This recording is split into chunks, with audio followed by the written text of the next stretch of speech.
Ladies and gentlemen, good evening. Welcome to today seminar or salon about the Chinese space program. I'm the host, Nan Yu from UCD. I'm a postdoc researcher. Today is my great honor to host this event. Today, I'm very delighted to have two experts in this field to give two talks. One is from Mr. Brian Harvey. He's a very famous space writer. And the other is from Cindy Liu. He has an very exciting experience of working in Wenchang Satellite Launching Center about 30 years ago. Sorry to talk about that. This event is organized by ACPI, which is the Association of Chinese Professionals in Ireland. Cindy is the president of ACPI as well. Please allow me to use Chinese to introduce this organization, Brian and Janet. 所以我们今天的活动是爱尔兰华人专业人士协会主办的。我们是有一群在爱尔兰工作和学习的小伙伴，致力于为大家提供一些讲座或者培训，或者是一些娱乐呀、旅游啊，来提升大家在爱尔兰的精神民生活。So first of all, can I give great thanks to Bank of Ireland who provide the place, food and drinks and devices. Can we welcome Ms. Janet Cook to give an opening address, please?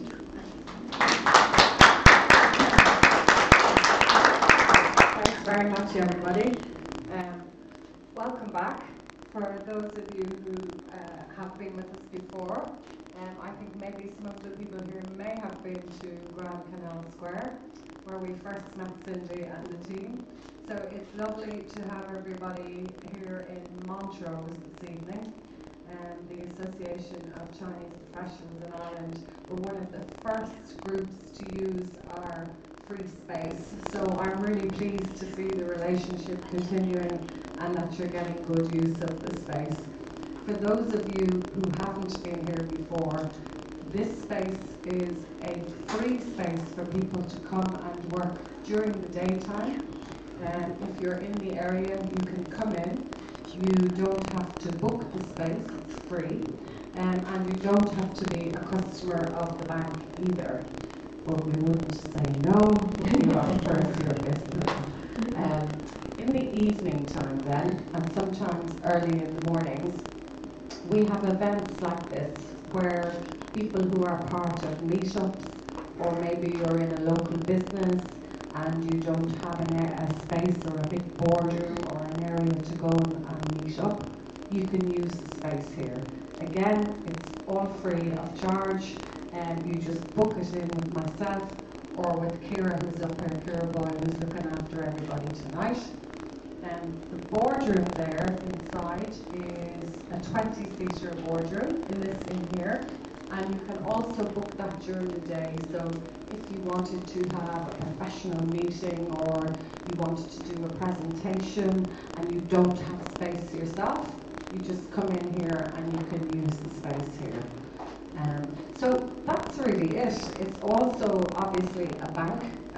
So like at any other of the branches, we have a full team of people here who support, and a frontline team out there who can help anybody with, if they're not sure how to use our digital banking, our online banking, or our phone banking, anything like that.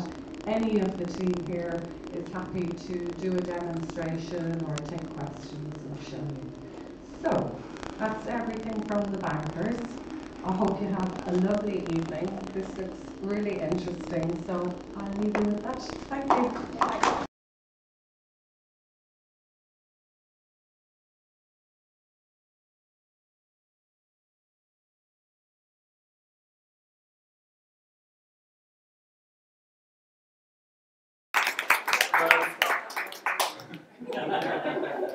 Thanks. 在讲座开始之前呢，有2点声明。第一是现在非工作时间，可能没有 fire alarm，所以如果要是我们不希望有意外，如果有意外的话，大家请保持镇静，并且在我们工作人员的指引下有序的离开。那第二呢是由于我们这次讲座首次采用了这个网上直播的形式，所以希望大家能够在讲座开始之前把手机调成震动或关机，并保持安静。为什么要给大家进行一场航天讲座呢？其实我们人类自一开始就充满了对域外文明或者是宇宙以外的事情的幻想。那在2300多年前，我们著名的诗人屈原就用他的天问连续发问170多次。从岁古之初是传道之，谁来主宰我们的天？上天，或者是我们是从哪儿来的？一直到那个著名的疑问，为什么要下雨雷欧？是吧？所以呢，尤其像昨天多柏林就是这样的天，但是由于航天技术呢，我们能有幸在提前2到3天能够把自己的啤酒、威士忌备足，然后能够在家里继续效仿古人。把酒问青天，同时呢也祈祷，第2天继续有不用上班的这个邮件出现啊。当然了，有些人比较失望，因为大家本来希望在这个飓风中心呼喊，但是没想到我们都柏林在这个飓风的边缘，所以1天就过去了。但总之呢，航天技术是极大的提高了我们人类的生活水平。所以呢，今天我们有幸请到2位专家来给大家讲一讲航天的进程，尤其是讲一下中国的航天进程在世界的范围内有怎样的影响和有哪些特色。那首先一位呢，我要介绍的是Brian Harvey。So Harvey graduated from Trinity with his bachelor and the master from UCB. So he might be the alumnus of most of you.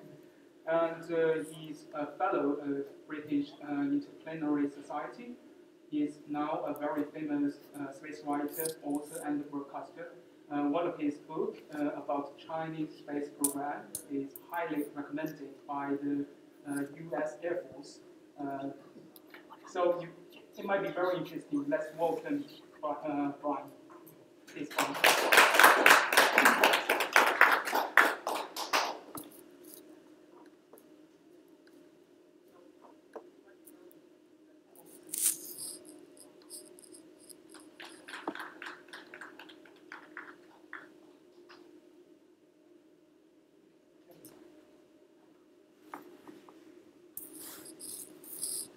Hi, good evening. Thank you for your welcome. I'm actually okay like this, if that's all right. Let me start. The first important thing we need to know is that the rocket was invented in China in 1274. They were used as weapons of war against the Mongols. 39 different types of rocket in the 13th century. They found their way, how did they find their way westward? They found their way to the Indians.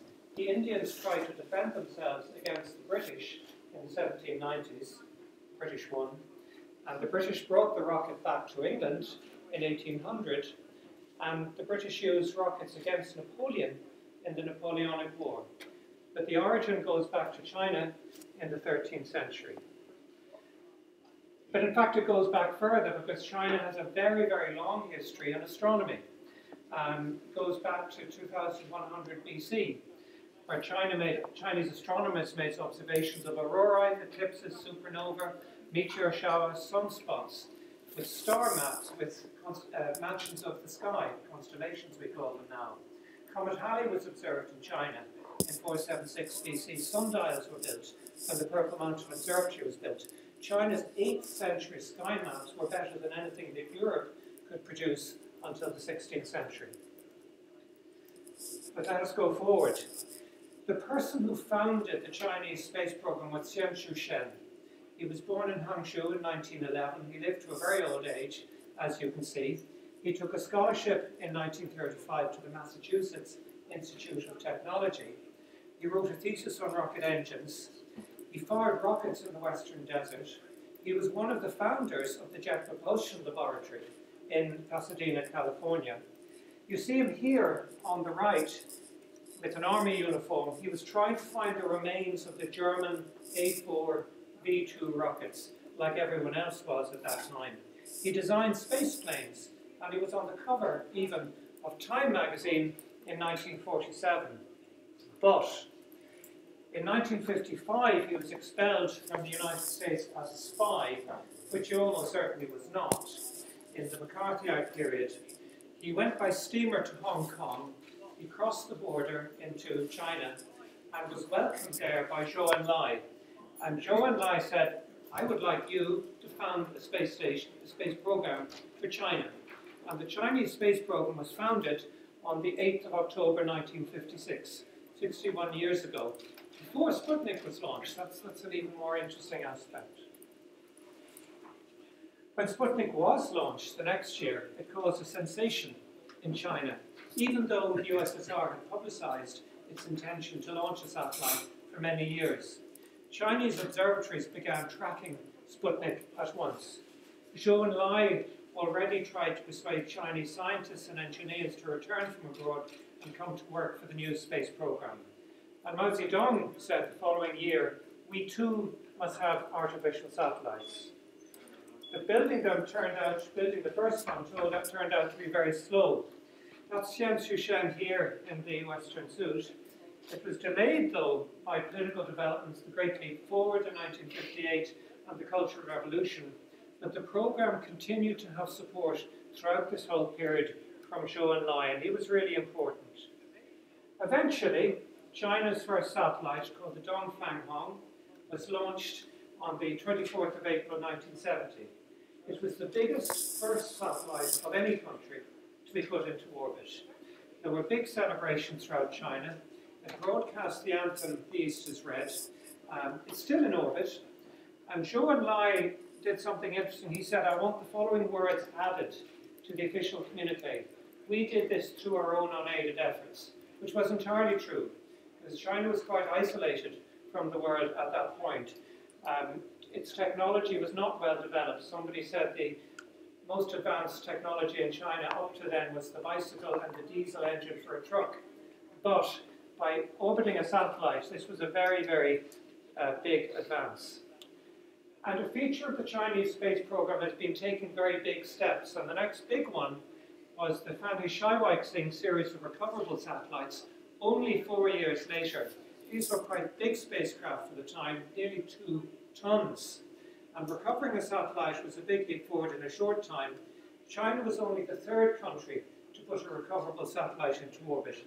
It was intended at that time to lead to a man in space as far back as the 1970s. And indeed, the first group of astronauts, and I'm going to use the word I'm told is the correct word of Hang Tianyuan as the Chinese word for an astronaut. And one thing I have to say, I'm extremely self-conscious that you know how to pronounce Chinese words. I don't, so you must excuse me, please. 19 were recruited. They were intended to fly on the Fanhui-Shaiweixing missions for up to a week in what was called the Shuguang project or Dawn project. Most were MiG pilots, but the squad was disbanded. It was probably over-ambitious at the time. And the furthest they got to going into orbit was to have wooden mock-ups of the spacecraft that they would fly. But many years later, somebody decided to track down the 19 prospective astronauts from that time. And they found them all again, and they were well selected. All of them were alive and in good health. And Fan Guozhong should have been China's first person in space in the 1970s had that happened. He would have circled the Earth in 79 or thereabouts. So I'm going to go fast forward now to the manned space program, which I'm going to speak mostly about now, and then we'll go on and look at the lunar program, the Mars program, and then finish. These 2 men were spotted in Moscow by a friend of mine in 1992, and he said, what are 2 Chinese people doing in Moscow in Star Town? Well, there's only one answer to that. They must be training for a space mission. The cooperation with Russia that had been broken in 1960 was resumed in 1992. And these 2 men, Wu Jie and Li Xinglong, spent a year training there, and China bought spacesuits and docking systems and other know-how from Russia. This began a period of a huge expansion of the Chinese space program in 1992. And here you see new launch pads being built at Jiuquan. There's actually a double launch pad there for the new manned space program. And this is the new manned rocket called the Long March 2F. Note the enormous vehicle assembly building in the background. It's rather like the big vehicle assembly building at Cape Canaveral. The rocket itself looks a bit like the Russian Soyuz, but it is actually quite different. It has a different system of rockets at the bottom. It has an escape tower at the top, and if something goes wrong during the launch, the rockets at the top whoosh the cabin away, bring it up to 3,000 meters, drop the cabin out, parachutes open, and they come back to Earth safely. So it's really important to have an escape mechanism, and this one does. The second big construction was of a new mission control center in Beijing with room for about 80 mission controllers. An astronaut training center was built nearby, and the second group of astronauts was recruited in 1996. Because the Chinese manned spaceship would be not over the mainland of China for a lot of its orbit, it was very important that there be a means of tracking the spaceship when it was away from China, during the hours when it was away. So 7 Yuan tracking ships based in Shanghai were built, and whenever there's a manned mission, these 7 ships set out to sea, position themselves in the oceans, the Pacific, the Atlantic, and so on, to follow the missions and communicate with the astronauts on board. Ground stations were also built abroad, and you can see them here in Swakopmund in Namibia, in Malindi in Kenya, in Karachi, in Dongarra in Australia, though I haven't marked it, and most recently in Patagonia. Now you might say, why build a tracking station in Namibia, of all places? But the answer is actually very straightforward. That's where retrofire takes place. Re-entry takes place over Kenya. They come out of re-entry over Karachi. So for the most critical points of the mission, there are tracking stations below to follow the astronauts. This is the designer of the Shenzhou spacecraft, Kim Farn, and he's quite well known, and we know quite a lot about the personalities involved in the Chinese space program. This is the Shenzhou spacecraft taken in orbit by a small microsatellite called Tianxing-1. It's inspired by the Russian Soyuz spacecraft, because you can see it as an orbital module at the front, a descent cabin in the middle, a service module at the back, and 2 solar panels. So it's the same broad idea, but it's quite a bit larger. There's a lot more space in it. The same idea of a retro rocket firing on touchdown. So it's inspired by the Russian Soyuz, but they're not the same. 4 unmanned tests were made of the Shenzhou 1, 2, 3, and 4. First one is a single day, then a 6-day mission, then a 6 days with animals. We were never told what animals. Someone once said maybe there's a panda on board, but we don't think so. Anyway, this paved the way for something that happened 2 days ago, several years ago, which was the 15th of October, 2003, a historic day for China, when China became only the 3rd country in the world to orbit its own astronaut, after Russia in 1961 and the United States in 1962. And this is the astronaut Yang Liwei. He spent a day in orbit around the Earth and then returned to the grasslands of Inner Mongolia. And this is him emerging from the cabin. The flight seemed to have gone extremely well from everything that we know. The second mission took place several years later. There's been a long gap between the different missions. They have not been in rapid succession. They've been timed 2 years, 3 years, 2 years, 3 years. This is the second mission with Feijun Long and Nihai Sheng, and they orbited for 5 days around the Earth on the 12th of October 2005. That's 2 years later. Notice 1 person, 2 astronauts, and next we're going to have 3. And these are the first 3-person crew, which is Zhai Zhigang, Wu Boming, and Jing Haipeng. And they orbited the Earth on the 25th of September for 2008. It was a much shorter mission. It was only 2 days. But the important bit was this, which was the spacewalk. It was the first spacewalk by China, by Zhai Zhigang.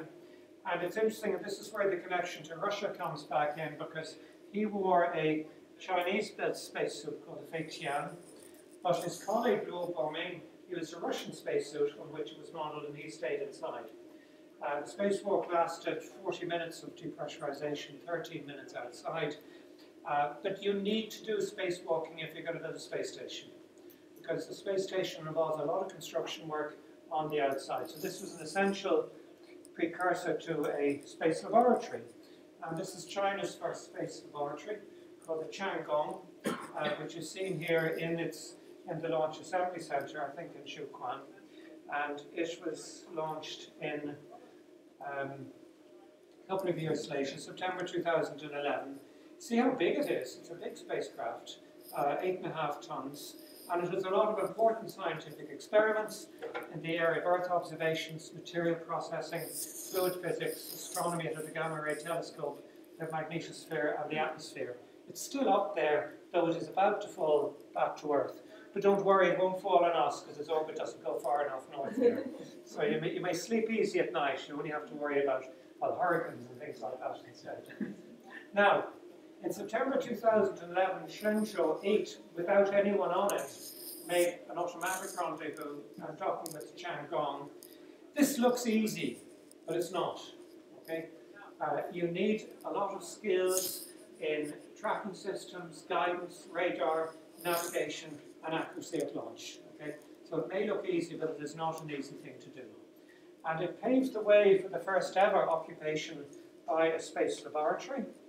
And there was a 3-person crew that went up to it. Jing Haipeng, Liu Wang, and Liu Yan, who was China's first space woman. She was launched on the 49th anniversary of the first space flight by a woman, Valentina Tereshkova, of the Soviet Union. And she and her colleagues made a 16-day flight, docked with and boarded the orbiting space laboratory Tiangong, and showed that China could build a very basic, simple space station. This was followed by a second mission, Shenzhou 10, which carried out manual and automatic dockings in Earth orbit a year later. And again, the lesson from the Russian and the American programs is you must do this a lot. You must learn how to do this in your sleep.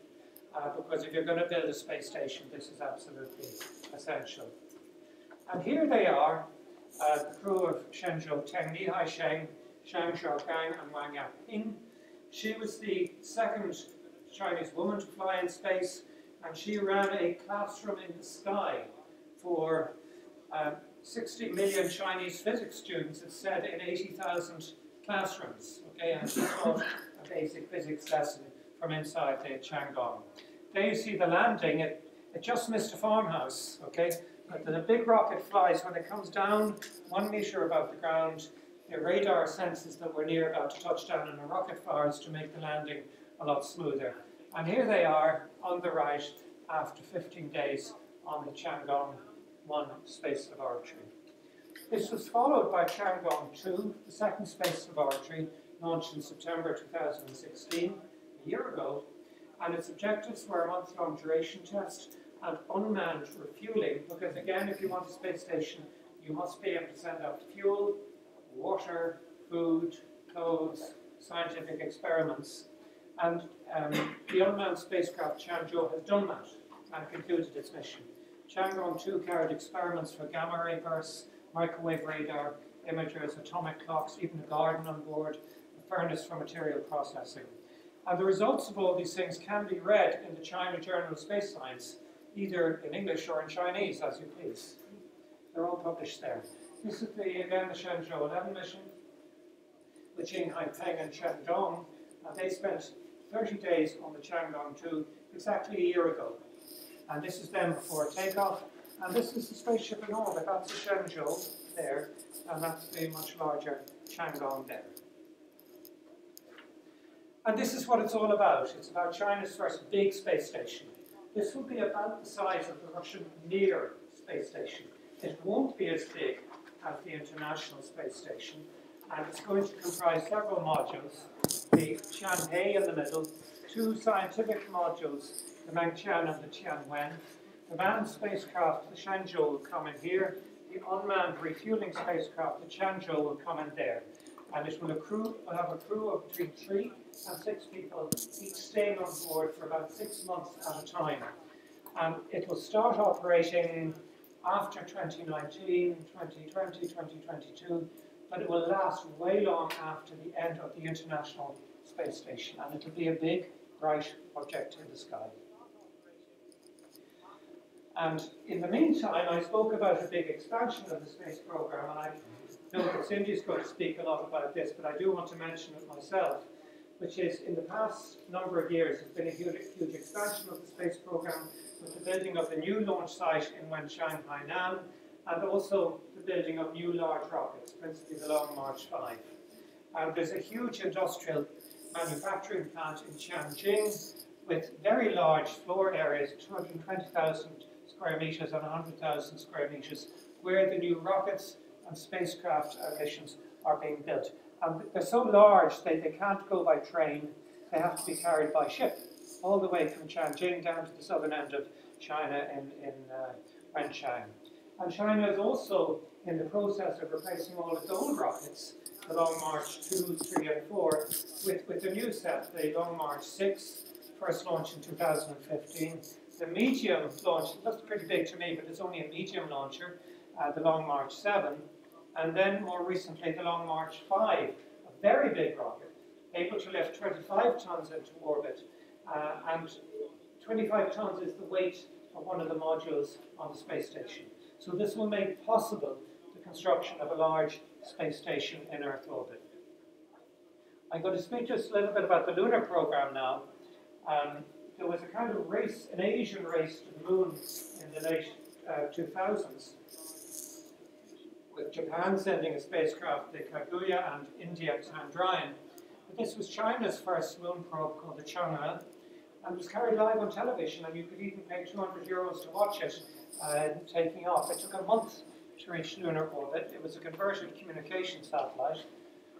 And the outcome was that China was able to develop its own moon maps. After all, if you're going to fly to the moon, you need a map, a detailed map as to how to get there. And this was wide-angle mapping, resolution of 120 meters, but a lot of instruments on board. And this was one of the things that Chang'e 1 was able to do. It was able to make a coded map of the moon, mapping its chemistry, its temperature, its topography, the thickness of the crust, called the regolith. So it was a really important scientific mission. This was followed by Chang'e 2, which orbited the moon 7 years later. It dived to only 15 kilometers over the surface to find landing sites for Chang'e 3. And the 2 lovely moon atlases have since been published by China, so if you want a really detailed lunar atlas, they're all there. However, Chang'e 2's mission wasn't over. It then did something really interesting. It then flew away from the moon and began an interception of an asteroid called Tutatis. And the most astonishing thing was, these pictures were taken by a tiny camera that weighed only 358 grams. I do mean grams, not kilograms, okay? And it closed on the asteroid at a speed of 10,730 meters a second, 10 kilometers a second, and came as close as 770 meters. Now that is accuracy. That really is accuracy in space navigation. And from that, it was possible to reconstruct a history of this asteroid Tutatis and how it was formed in the solar system. Where did it come from? What was it made of? So we learned a lot from the point of view of solar system astronomy. This is China's lunar rover called the U-2, seen from Chang'e 3, which landed on the moon in the Mare Imbrium in December 2013. And it was equipped with panoramic cameras, instruments to analyze moon rock, telescopes, radar, and particle detectors. It used a nuclear power source to keep warm during the lunar night. Unfortunately, U-2's wheels stuck after 140 meters, but the lander is still transmitting and sending back good data. This is an example of the type of pictures that we got back from from U-2. And we've been able to learn a lot about the age of the moon, how deep the crust is, how many layers there is, because there's a radar that looks down under the ground. And this is a rock beside Z-Wave crater. Shows how it's young rock, there are lava infilling. So there's a lot of astronomical knowledge coming back from this. Then, Chang'e 5 and 6 will bring back moon rocks. next year, which means that China will have its own collection of moon rocks after Apollo and the Russian Luna series. And the receiving laboratory for analysing the moon rocks was actually finished construction only last month. And this is the Chang'e 5 landing, taking off, rendezvousing in lunar orbit, and flying back to the Earth. This is where it's going to land. If there are astronomers here, it will be in the very northwest corner of the moon, far up in the northwest, a place called Montrose, which is an isolated area of young volcanism, and that should happen next year. That will be followed by an even more exciting mission, Chang'e 4, wrong order, I know, and this will land on the far side of the moon. Nobody's ever done that before. And because it's the far side of the moon, you're going to say, well, how do you communicate with a spaceship on the far side of the moon? Answer, you need another satellite, which will be a relay. So the relay will be launched first, and that will enable transmissions from the far side of the moon, and that will also carry instruments from Germany, Britain, and the Netherlands. And this is a very interesting experiment. How do you live on the moon? Because a lunar palace called the Weigong has been constructed, and 3 Chinese scientists spent 105 days in this pretend lunar base, but they were cut off physically from the rest of the world, not in terms of the internet, don't worry. And they learned how to recycle their own air, water, waste, and grow their own food, and eat insects and things like that. And this is the lunar team that designed it. The leader of this group is called Liu Hong. That's her there, and those are our colleagues. One of the most important findings is that it's unlikely that men will ever be colonists across the solar system. Men simply eat too much, they drink too much, breathe too much air. Women is a different matter. Okay? Women are much more suited to be colonists on the moon or Mars because they consume less air, water, and food. Okay? And in fact, some of the men dropped out of the experiment and had to be replaced by women. And this was just the first lunar palace. There's a new lunar palace operating at the moment. And this began a year-long mission in May. And they grow carrots, wheat for bread and dumplings, I'm told, potatoes, beans, onions. They cultivate and eat mealworms. Okay? And for recreation, there is the internet, blogging, darts, and cycling to stay fit. But this is actually a really serious thing because you learn about closed cycle systems. How do you live on your own when you can't get resupplies? Okay? Health, how can you keep in good health? What happens to your immune system? And psychology, do people get on? How do they fight? How do you put a crew together? Okay? So these are actually important experiments.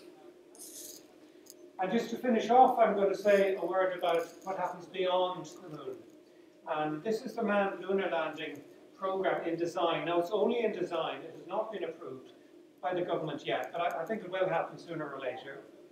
And this will require a new manned spacecraft that will replace the Shenzhou, and a 60% subscale model has already been tested in Earth orbit. So this is quite serious stuff, and progress has been made with it.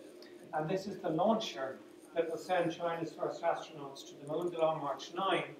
It's comparable to the American Saturn V and the Soviet N1. New engines are being built, and the engines are the most difficult bit, and you have to do them first. It will be able to put 100 tons into low Earth orbit or send 50 tons to the moon. And this will be used not to land like Apollo 11 and then take off, but to set up a base there in which astronauts will spend at least a month on the moon to start with, and that will then eventually become a lunar base. Meantime, on to Mars. This is China's Mars probe. It weighs 2.5 tons to be launched by the Long March 5 in 2020. The orbital will carry cameras, radar, mineral spectrometer, magnetometer, and various analyzers. It will arrive on the Martian surface with a rover on top at the same time, there's the rover here, at the same time as the European-Russian ExoMars project. So it's going to be a really exciting time for Martians in March onwards 2021. And that will be followed by a sample return mission in 2028. Who will be the first person on Mars? Well, I'm actually betting that it might be Liu Yan, China's first space woman, because she will not be too old to go on that mission in the 2030s, 2040s. So she is my candidate for the first person on Mars. Okay, we'll see. Just a space science thing, I haven't spoken very much about space science. I've said nothing about a very big array of unmanned programs, because I suspect that most people are most interested in the manned program and the lunar program. But I just want to say something about this very exciting development, which is the NICIAS quantum entanglement mission, which has achieved the first ever space-based quantum photon entanglement communications link. Essentially, it's a bit like a laser that goes up from the ground to the spacecraft and back down again, except that it uses photons and you can't hack it. The moment you try to hack it, the link goes. Okay? So it's completely unhackable communications using very advanced systems of photon entanglement, which somebody else can explain because I can't. But it is very advanced science. Nobody else has done this. And the genius behind all this is this man, Liang Yan Wei. And he was named by Nature as having produced one of the top scientific papers in the past 100 years. And essentially we're talking about something a bit like Einstein here, okay? And this is how it works. It's like fiber optics without the fiber. And only last week they did the first link between Beijing and internationally with Graz in Austria. You might say, why Graz? Ah, he went to school there. Sorry, he went to university there. And just some conclusions before I finish here. Some points to make about the Chinese space program. First of all, I think there's a strong sense of historical mission. China's space program is not just something that began in 1956. It actually is inspired by the ancient astronomy, the finding of and the first rockets that date back to 1274. Second, it's an indigenous program. It's developed largely in China itself, not getting some help, but not a lot of help from outside the country. It has the youngest infrastructure, the youngest buildings in the world. Okay? The poor Russians must weep when they see the Chinese buildings because Russia's space ground infrastructure is very old. It needs paint, whereas the Chinese buildings look like they've been built yesterday or even today. The old rocket fleet is being replaced. The Long March 5, 6, 7, 8, and 11, and the 9 are replacing the old rocket. So it's a new rocket fleet. It's a very young workforce. The average age in the space program is 27. In Russia, I think it's more like 77. But it's a very young workforce, and these are people who are going to be at the top of their professional careers in 10 or 20 years' time. And what will they not achieve then? It's a concentrated and selective program. It doesn't try to do everything. It says we will concentrate on certain types of missions. We're not going to try to do everything. The budget is small, but it's very steady. It's small compared to the US, which is 35 billion, but there's a big emphasis on quality control, that missions succeed, that there are no avoidable failures. Anyway, although launches are lost from time to time, it happens. The slow pace, and remember those many gaps of years between the manned missions, obscures a long-term vision. And I think it's very much what we call a tortoise versus hare situation, that it's a slow but very definite, very deliberate program. And remember that the tortoise does always win. And China is now challenging to be a top spacefaring nation by launch rate, by the scale of the program, by its range, and by its ambition. So finally, I'm going to say thank you. Thank you very much.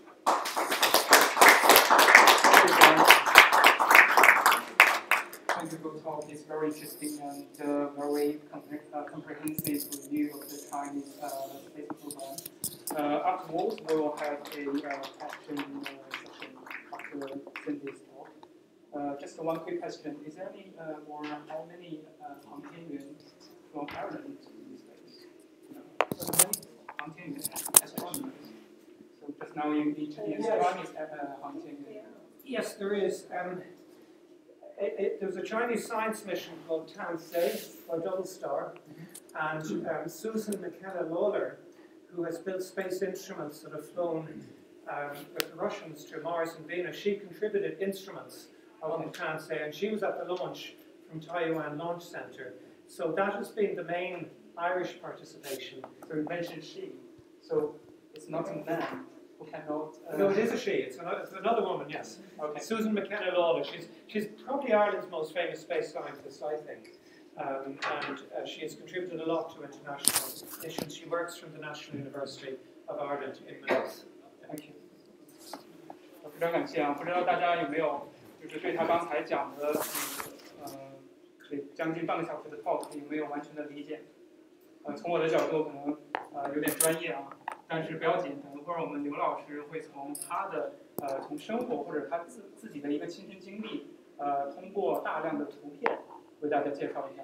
刚才我问他的问题是为什么没有或者是只有1-2个航天员？我想是不是因为他们爱尔兰人没法在太空上在没有酒的环境下生存啊？下面有请刘老师开始他的这个 talk。对，我们在最后有一个 interview 的环节，希望大家如果要是有问题的话，把您的问题记录在我们的纸上，传给我们的工作人员，或者在最后的时候会选几个现场提问的机会，然后我们也有精美的礼品，有大量的钥匙扣，当然我们会评出最优秀的一个问题啊，这个是刘老师准备的，这是因为刘老师是为数不多的，尤其在爱尔兰能够亲身去参观或者工作过在中国的4大航天中心，其中的3个他都有去访问过。那么这个明信片上有其中2位的司令员签名的一个明信片，非常珍贵。好，有请刘老师。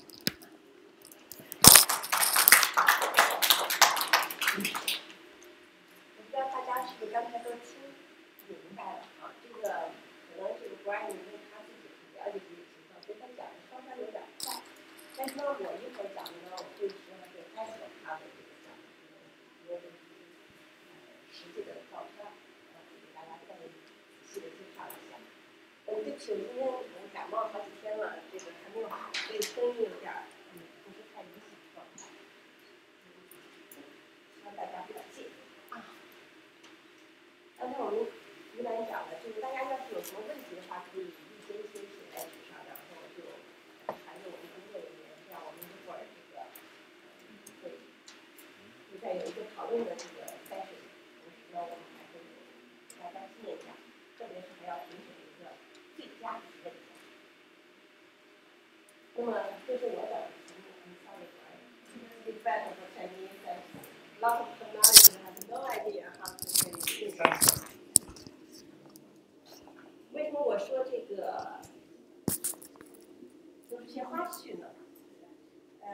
因为呢，我过去曾经在西昌卫星发射中心工作过3年半，同时呢，在过去的这些年呢，我们又陆续回去访问了多次，而且我还访问了这个酒泉发射中心和临昌，就是其实也归属西昌基地。那么这是我们一个这个中国的4大发射场的分布图。酒泉是第一个，1958年建的。那么当时呢，这个是在苏联专家的这个指导和帮助下建的。看着那个时候，因为中国和苏联的关系是非常好的。酒泉呢有很多的名字，它叫酒泉卫星发射中心。酒泉呢是在甘肃，但是其实呢，真正酒泉基地的这个位置啊是在内蒙，所以呢，到现在内蒙的领导都非常有意见，因为这个酒泉发射中心把这个甘肃给带的显得很隆重，其实真正的地方是内蒙，额济纳旗。因为当初这个苏联专家说呢，这个我们还是要第一是为了保密，我们不想把这个具体的位置说出来；第二呢，要靠近一个相对大一点的相对的这个名字，所以就起了这个泉，这是为什么？那么还有很多人可能也知道，还有名字叫东风。东风呢，它是因为其实我们当时发射了这个导弹，就是叫东风，所以呢，它的名字也是从这儿来的。另外还有一个名字呢，大家不知道知不知道？叫20基地。为什么叫20基地呢？也是有来历的。当初呢，从朝鲜回来的20兵团，全部拉到了酒泉，去建这个基地。所以呢，20基地就是从这里来的。所以中国的基地，你只要看这个 number， 从20开始，它后面有21、22、21是马兰做核武器的，23呢就是刚才这个 Brian 说的这个咱们这个船的远望号。那么刚才他说在上海，其实更精确一点的话是在江阴基地。然后呢有24是别的基地，25呢就是太原卫星发射中心。你看它是66年建的，所以它是按年按这个时间段来的。然后26呢是在西安附近，那么是数据处理；27呢就是西昌卫星发射中心，那么是70年开始建的，我是82年到的。那么海南就没有了，海南因为是归属27个，后面还有28、29基地，所以你只要看这个基地的数字就知道他们是早还是晚的建立。对，我补充一下哈，我今天讲的这个虽然有很多的这个花絮，有很多的幕后，但是呢，其实没有任何违反这个军事机密的这个。如果大家抱着这个念头来的话，可能会有一点点失望。但是呢，确确实实有很多的第一手资料呢，可能也没有很多的人有这个机会能够看到它们。那么刚才我讲了，我是1982年大学毕业就分到了西昌，这个是呢我们当时在西昌这个教导大队军训了4个月以后结业，所以是1982年12月7号。当时我们有108个这个从全国各地分过来的大中专学生毕业生，到了27基地。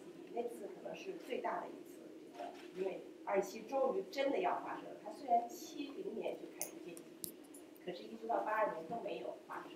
一会儿会讲什么时候才是第一次发射。我们有108个人到这儿。可以很骄傲地说，我们这108个人都做的还是很不错的，很不简单。因为当时是到山沟沟里来，应该说是非常非常艰苦。但是我们目前为止已经出了6个项目，当然还出了很多别的，做的非常好，各行各业，杰出人才。那么。不知道大家对西昌有没有了解？西昌呢，实际上是凉山州彝族自治区的首府城市，所以我们实际上是到了一个彝族人民这个居住为主的地方。当时我们经常刚去的时候还有点紧张，因为说你要小心啊，被人家土匪抢到山上去，就去当这个叫啥呀，在职的老婆是吧？压寨夫人，对，压寨夫人，所以当时真的是有点害怕。所以呢，为了纪念一下自己呢，当时我照了一张穿彝族服装，觉得还挺有意思，是不是还有点漂亮哈？然后这张呢是在这个在教导大队训练的时候，大家可以看周围都是山了，已经从西昌市到这儿就是半山沟了。到教导大队，周围都是山，打枪打得还凑合。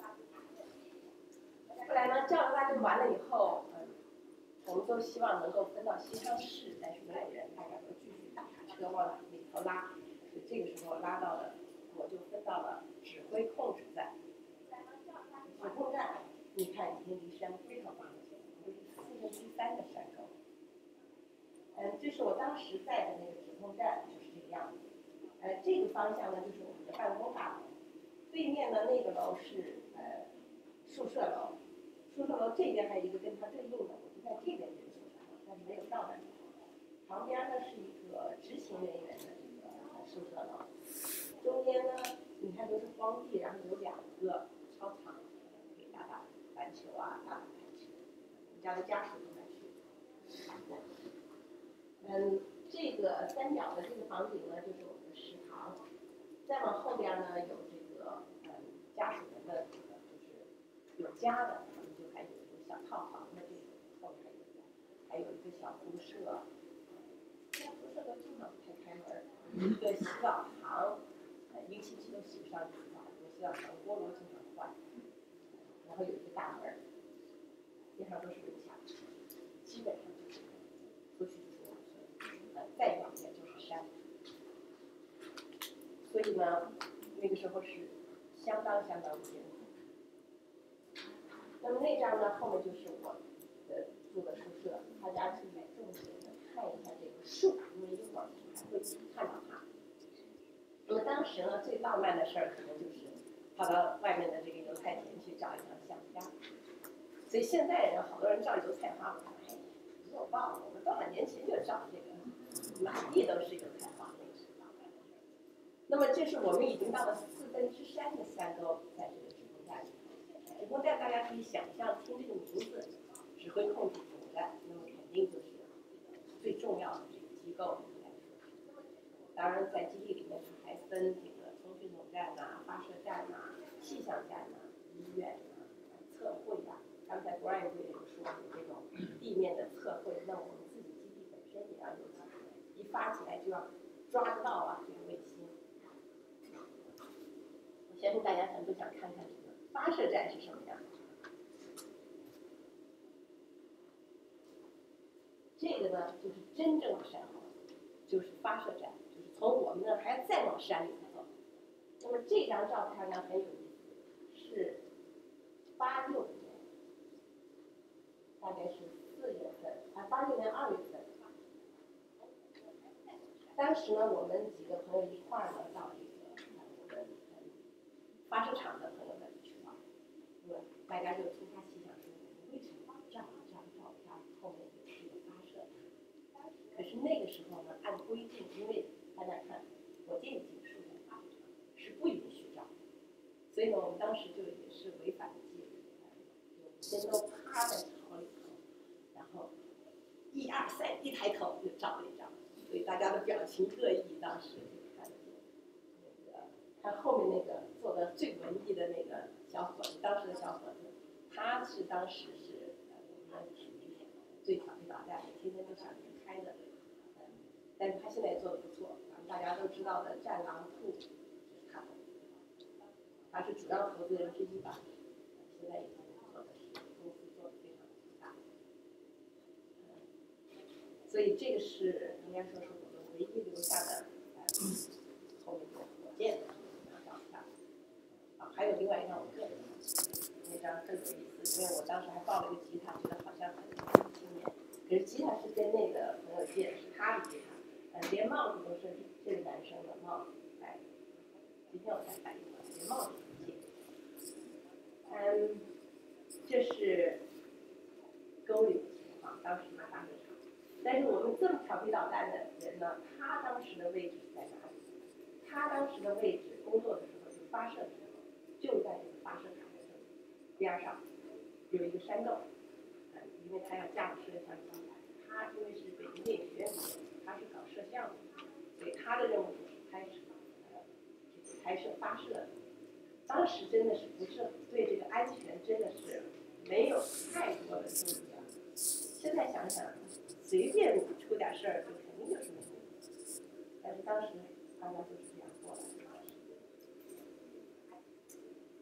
那么这是当时的一个这个不是我照的，这张照片是当时我得到的一个照片，不知道为什么发了我这么一张照片。那么这个是当时我们发射的一个卫星，在吊装的时候，它是在塔架上面。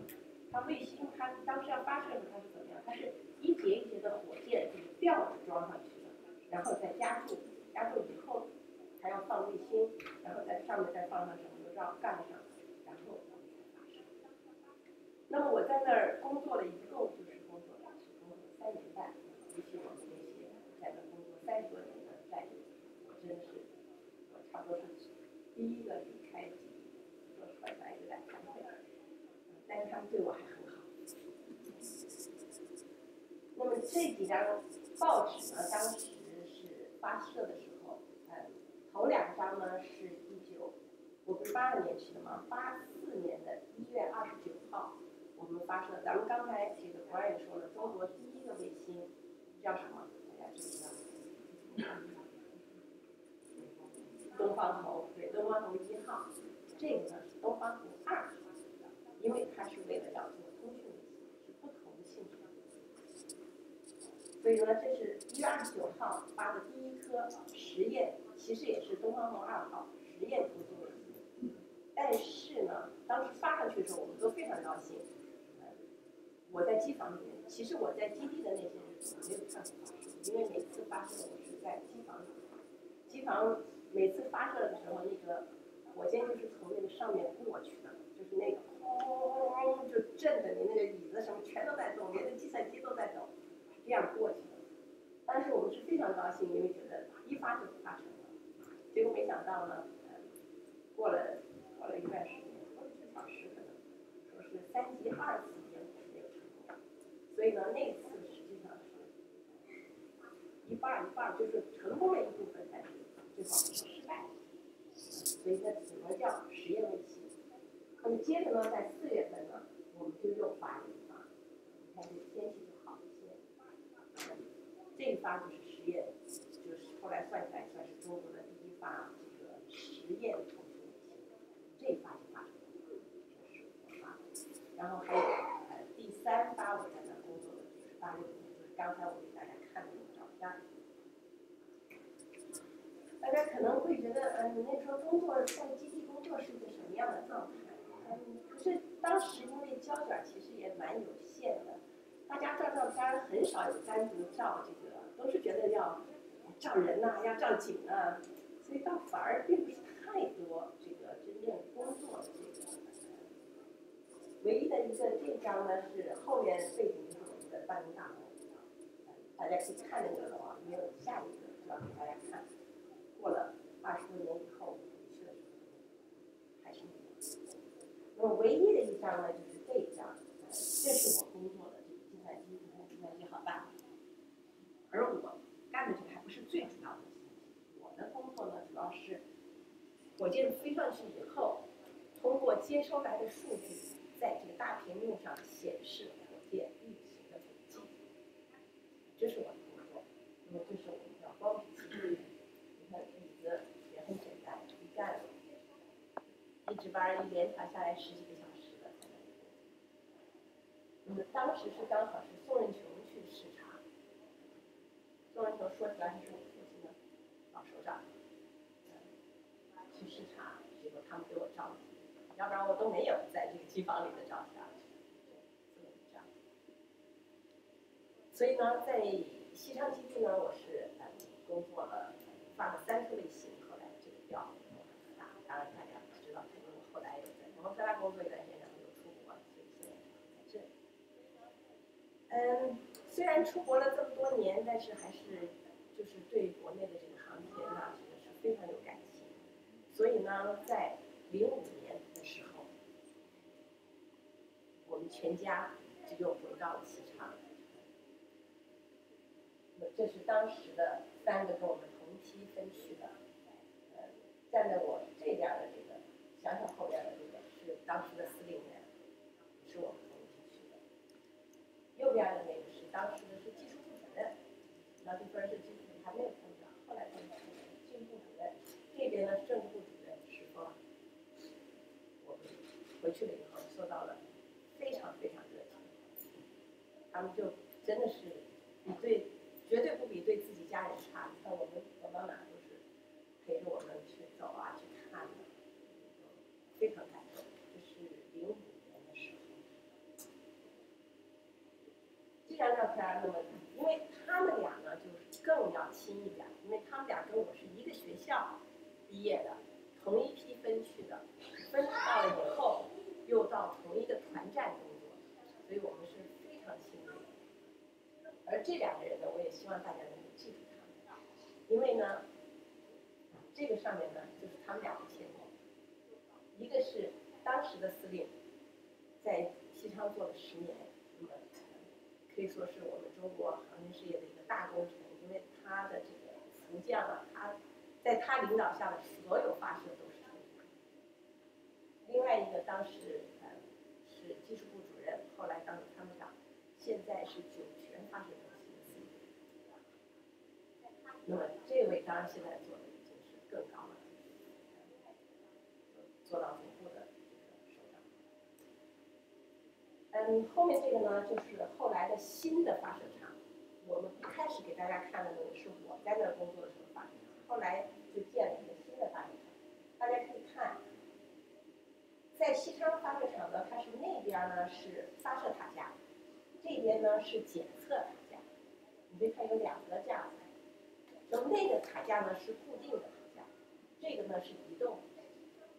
这个移动的塔架呢可以挪过去，需要真正安装的时候呢，它就挪过去，把这个卫星把这个火箭呐、什么都搞好了以后呢，检测好了，封闭的检查要这个非常这个清洁的环境下做好测试，然后浇筑，最后发射前大概8个小时这样，它才慢慢的离开。然后，所以大家在电视上有时候经常如果看发射的话，会看见有几个大手臂抱着火箭，那个时候的话就是这个已经离开了。那么发射的前10分钟还是多长时间不记得了，这个手臂才会打开。到那个时候，最后你会听见19、8、7倒计数，最后点火起飞，这才上去。所以它基本上是这样的一个流程。那么05年我们去的时候，他们陪着我们在那里。因为西昌呢是跟其他的发射基地有一些不同，就是说它是一个对国际上是开放的，因为他们西昌是给这个世界很多国家都发过，包括欧洲都发过卫星，所以呢，去参观呢相对来讲，大家有机会的话也都可以去参观。当然，是不是能够受到这样的礼遇，我就不好保证哈，但是是可以参观的。这个呢是从这个就是这个测试塔底下照上去的，你可以看到它是一层一层的测试，有很多仪器啊。那么这张呢是李司令陪着我上到这个发射塔架上，我以前也都没有上去，70多米，从上面看下去，你看底下的小房子分享介绍。因为过去我在基地工作的时候，反而天天都是在机房里面，对外面的情况倒反而不是那么了解。下一个这个人物有意思，大家看小小那时候还那么小，如果认识我们家女儿的话，这个叔叔呢，其实跟我是没有什么关系，但是呢，他当时呢比较有名，就是说咱们不是发射的时候都会有一个倒计时，19、8、7、6、5、4、3、2、1，然后说点火，起飞。那么谁点这个火呢？肯定不是谁拿个火炬或者拿一个火柴到底下去点呢，要有一个人摁，是吧？那么他就是那个金手指，就是他当时所有的在西昌的发射都是他来摁了一下，所以小小觉得他很酷，要跟他照一下。司令没有那么酷，他是摁了就飞起来了，所以这是金手指。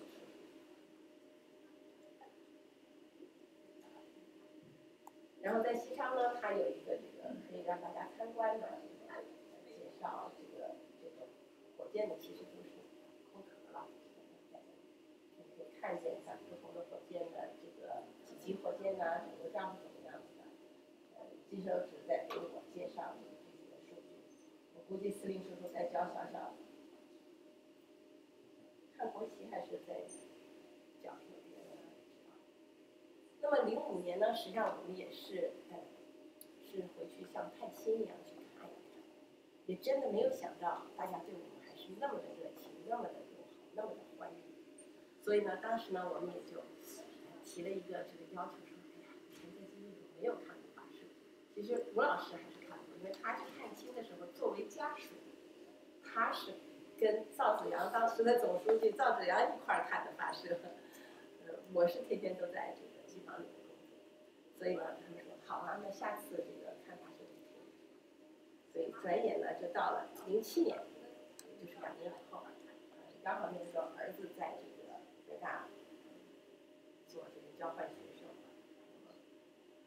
赶上了这个发射，我们专门赶回去的，专门买飞机票回国去看发射。后来我那天看这照片，我在想，搞了半天看那个时候人就时髦，这个航母的这个手型，不是这2年才开始时髦的。但是这个皮夹克大家要记住，一会儿会讲。你看这个2个塔架就已经靠在一块儿了，基本上。那么你可以看见，通过看见我们家女儿已经长大了一点点，知道我们这是另外一次去了。这个是火箭发动机的这个坑管，就是大家看的火箭升起来的时候，那个大量的火焰光亮就是从这里喷出来的，因为它的那个燃料需要爆炸性的燃烧，然后才有大的推力让火箭起来。坑管吴老师对这个火箭发动机特别有特殊的感情，因为他父亲以前就是一辈子就是琢磨这个火箭发动机的。然后这是他们工作人员带着我们走到这个就是这个测试塔架底下，你看这时候就能看得清楚，它是这个可以移动这个车，这个 orange 颜色的这个车。一会儿我们看别的机翼的时候会跟大家讲，现在的这个新建的不是这样的，这个虽然也比较先进，但是更先进。那么这是3张照片，我放在一块儿，节省时间，因为有大量的照片。那是测试塔架，这是测试塔架后面有塔架，这个是发射塔架，可以看得出来区别。发射塔架基本上就没有这些什么塑料的，因为到时候随便什么都得烧完了。这张照片不是我照的，是我从网上下来的，是为了给大家看一下这个，你看见没有？这个2个塔架之间有一个坑，大家能不能猜它那是干什么？碎片。如果火箭掉了碎片是吧？装碎片的，那还得要专门往那个地方扔哈。你这个还技术强度挺大的。支架为什么搞坑呢？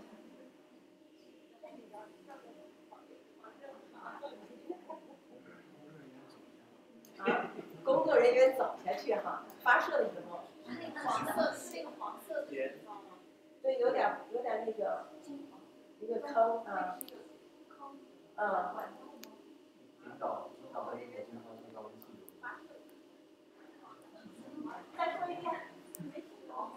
引导火箭发射燃料爆炸的高压气流不会就是直接撞到地上，然后四处。哦，太专业了。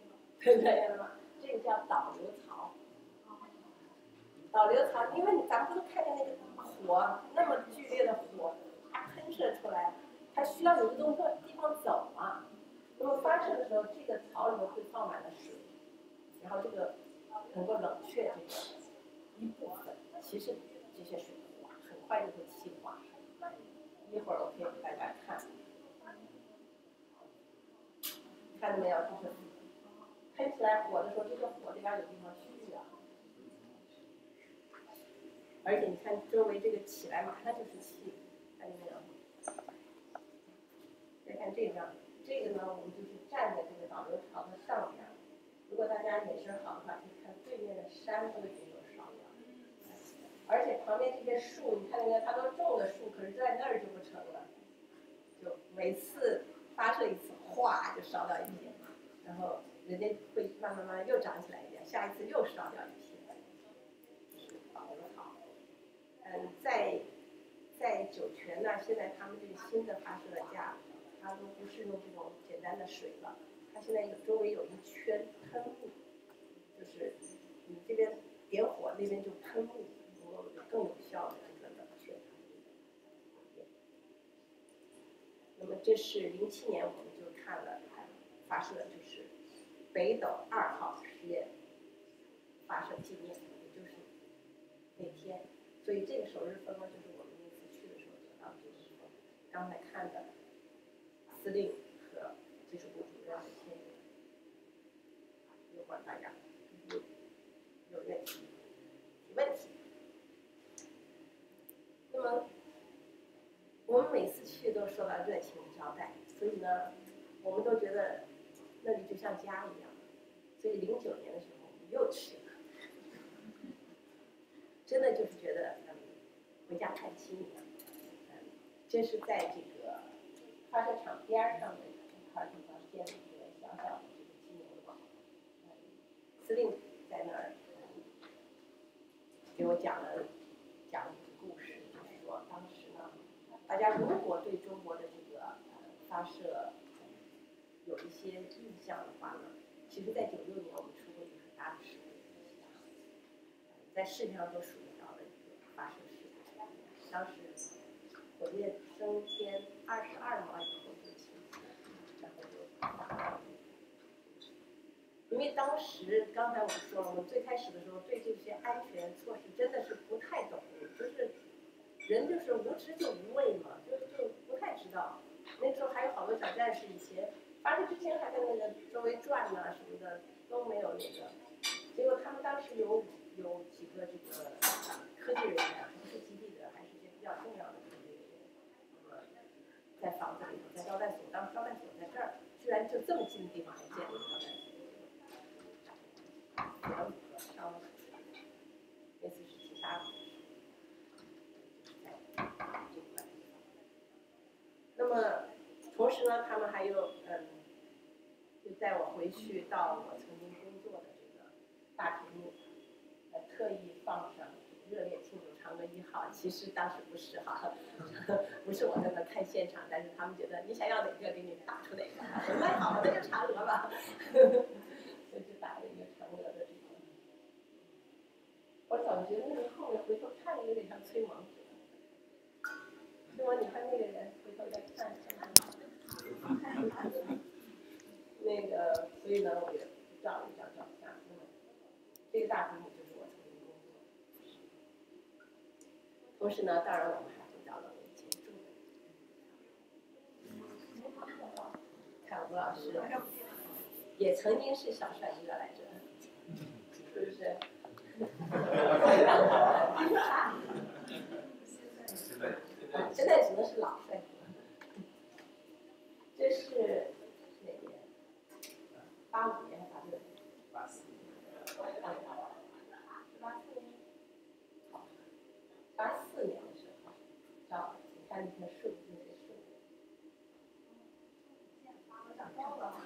不是不见了，是长得这么高了。这个第一天的这个屋子就是我以前住的。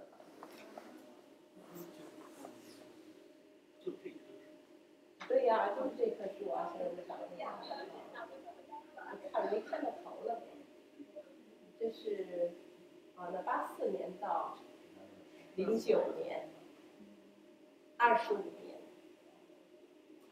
，25年以后，你看当年的小帅哥，现在这头发已经花白了，虽然我变化很大。然后呢，这个其实09年我们去，我想但是我没有看发射，真的就是看兴趣，就是想嘛。那么吴老师当然他还是对这个火箭发动机啊，任何有关系的他还是感兴趣，所以他在那看的。我跟小小已经去体验这个民族风情去了。这是09年，那么11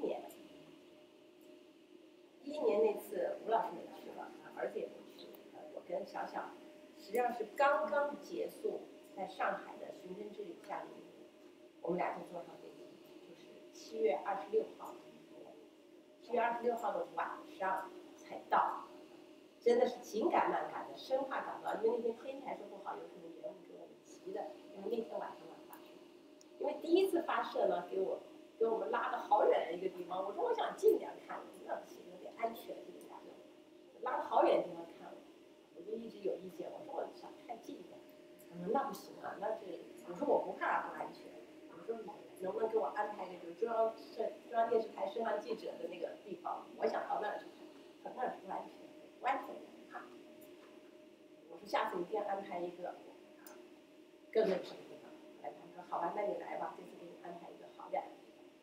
所以呢，我们俩就匆匆忙忙的赶去了。你看着刚从夏令营出来，累的。国华知道去完夏令营都是什么样的状态，所以当天晚上睡了2个小时就被叫起来了，走了看发射去。然后这是经过这个塔架，接着往下走，照了几张照片就接着往下走。那么这是塔架当时的状态。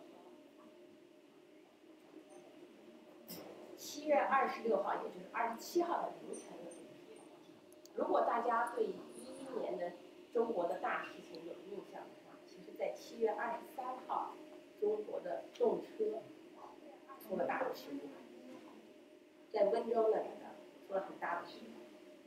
那么这个是27号的凌晨，那天呢，大雨滂沱，而且是打着雷、闪着电，在那个就在发射场呢。我可以说是我真的是这辈子可能也没有什么能比那个当时心就是紧张。我自己我倒没觉得，不是说我自己害怕，但是我真的是担心这个事发生要出事儿。但是呢，当时呢下，如果大家能看到他们雨啊，都不行，推迟了一下子，到了1分钟的时候又喊了一次1分钟。你知道他这个发射都是倒计时的，比如说5小时准备，3小时准备，1小时准备，然后就进入程序了。到1分钟的时候，又来了1分钟准备，紧张啊！可是最后呢，还是发了，而且就在倒计时的时候还闪了一个电，然后接着就起来了。当时我紧张，一个是真的是为这个担心这个发射发生，还有一个我当时也想，如果我们真的要死，因为那次确实相对来讲比较近，但是也没有达到我要求的。我希望能够跟电视台的记者在一个位置，但是还是他们不肯，还是给我们送到说你这是首长的位置，一定这个要注意要安全，好吧？就算如果我当时想，我就是要没了，我也无所谓，因为我这辈子我觉得我已经过得很精彩。我当时有一点，我觉得我把我女儿带过来，我有一点点觉得，要是有事儿的话，我会觉得比较丢脸。但是更多的是担心这个火箭可能要出问题，真的是担心。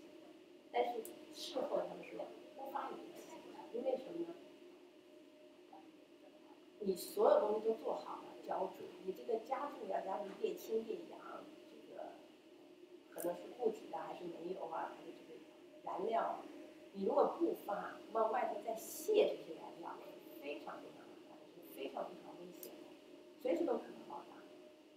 所以呢，差不多他们觉得可以，他们就用这种电池，那个真的是有点硬的，但是大家还是有一个信心能够发成，还真的就发成了。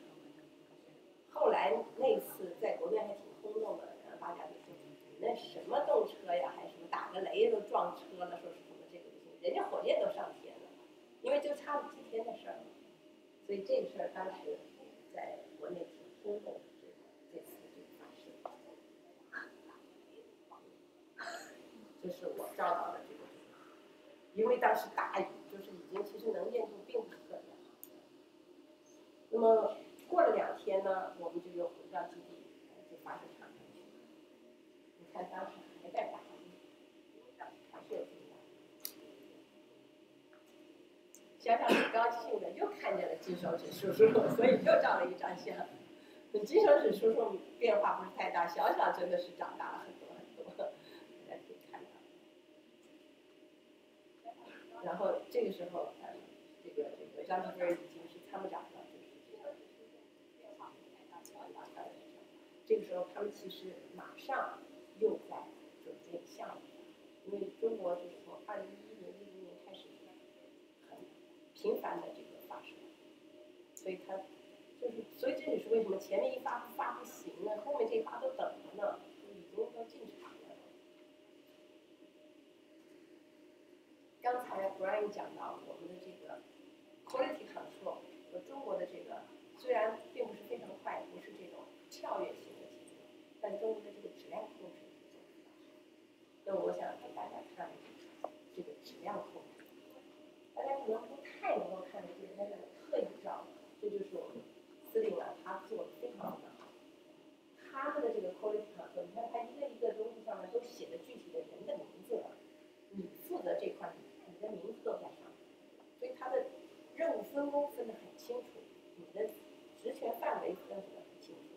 画得很清楚。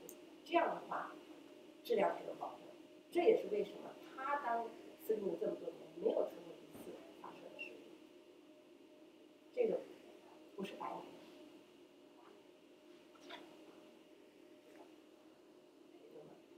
大家能够这个应该能猜到，周围这3个高高的这个塔，肯定不是发射塔，是干什么？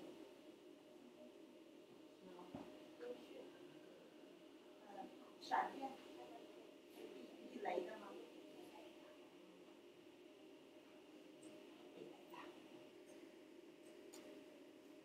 你这个上面有名字。那么这是我过去这些年4次访问西昌的一些经历。其实我拍了很多照片，但我想我今天时间有限，我一会儿还有好多别的啊，不要着急。那么西昌呢，我为什么要跟大家推荐呢？因为西昌是一个非常美丽的地方，非常美丽的地方。虽然我在那里，所以说我几乎天天都在想着要离开那儿，因为大山沟啊，又很穷啊，很落后啊。但是回过头来一想，其实是非常非常美，尤其是现在建得非常的漂亮。我记得第一次我们去的时候，坐在车里，司令还跟小小说：“啊，那个你妈妈不像我们，你妈妈早早就飞走了，我们都是脚底下长根儿了在这儿。”然后小小就一直看他的脚，一直看他的脚，然后你这个根儿长在哪里了？如果大家将来有机会去西昌的话，你看西昌有这么漂亮的球场，其实是很美的。到了阴历6月底的时候，大家不知道有没有听说过火把节？彝族的这个他们的新历，他们的新年，他们的火把节是非常的热闹，满大街的人，你看我们都举着都在那烧火把，然后载歌载舞。所以这边的 Halloween 跟那个火把节比起来有弱爆了。火把节人举个大火把，彝族人还是很能够欢乐的。那我们在西昌的时候，当然我刚才讲也受到了很好的照顾，最好的景点也去了，甚至还送我们去了泸沽湖去。这个景点我想给大家介绍，如果大家要是有机会去西昌，这个地方不太容易去，开车开到一个沟沟角角里头，然后你还得走路走进去，因为车都不通了，要再走个几十分钟才能走到这儿。这是啥？大家觉得是瀑布，是瀑布，但这个不是一般的瀑布，这个瀑布流出来的水是温泉，所以你直接在下面洗温泉，大家可能没看见底下有这个小圆头，这是最自然的这个温泉。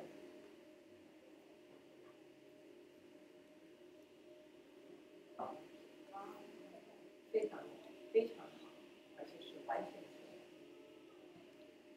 那么西昌的不远的地方还有一个罗基山，非常非常漂亮，是高山出平湖啊，一年四季风景各异。春天的时候满山的杜鹃花，冬天的时候雪景也是非常漂亮。那么西昌呢还有一个特别好的这个，夏天最喜欢去的这个西昌出各种各样的菌，就是野蘑菇，他们采来的野蘑菇做的这个火锅是全世界最美的美味。那么西昌的情况呢，就给大家介绍到这里。下面呢，我就讲一下酒泉发生的情况。去年的夏天，我去了酒泉。为什么去年去呢？因为我们的战友刚刚死了，我说赶紧去，趁这个还没有继续升官。我们到了嘉峪关，他们基地就来车接我们，然后就开了，不记得开了多久。然后过一会儿说，进了我们基地的这个大门了啊，就是管区了。我们那什么时候能够到这个真正的这个首区啊？我们不叫首区，就是大家主要的这个地方。我说啊，从这个门进到那个住人的那儿要70多公里。这一大所以这是在这个进了基地以后的什么都没有，就是我们所以你可想而知，当初他们建这个基地的时候有多艰苦。第一批真的是非常非常，全是戈壁，半夜洗过来，突然间被沙给没了，那个风沙起来以后，或者还得要赶出去，要去扒那个铁路，因为铁路都被沙给生活非常非常。去酒泉卫星发射中心，大家最想看什么？大家知道什么？发射，刚才 Brian 讲了，发射神舟载人，但是呢，第一个去的地方不是去的，是去的刚才 Brian 说的第一颗人造卫星当中，1970年4月份，东方红1号是在这里发射的。我们到的就是这么一个当时很简易的这个指挥所。我仔细看了一下这个，你看这个图调的这个标语，仔细看了一下是毛主席万寿无疆。后来觉得不太 appropriate 这个图调。到了他们的指挥中心，当时的指挥中心，刚才大家看见了我身后的那个，那是现在的，这是那个时候70年代，就是这个样。这个标语都还是那个时候的标语。我们一会儿可以问问国内这个标语我们是到现在达到，也可能一部分达到，也可能一部分，至少我们现在还没有登月嘛。卫星超过。卫星应该是超过的。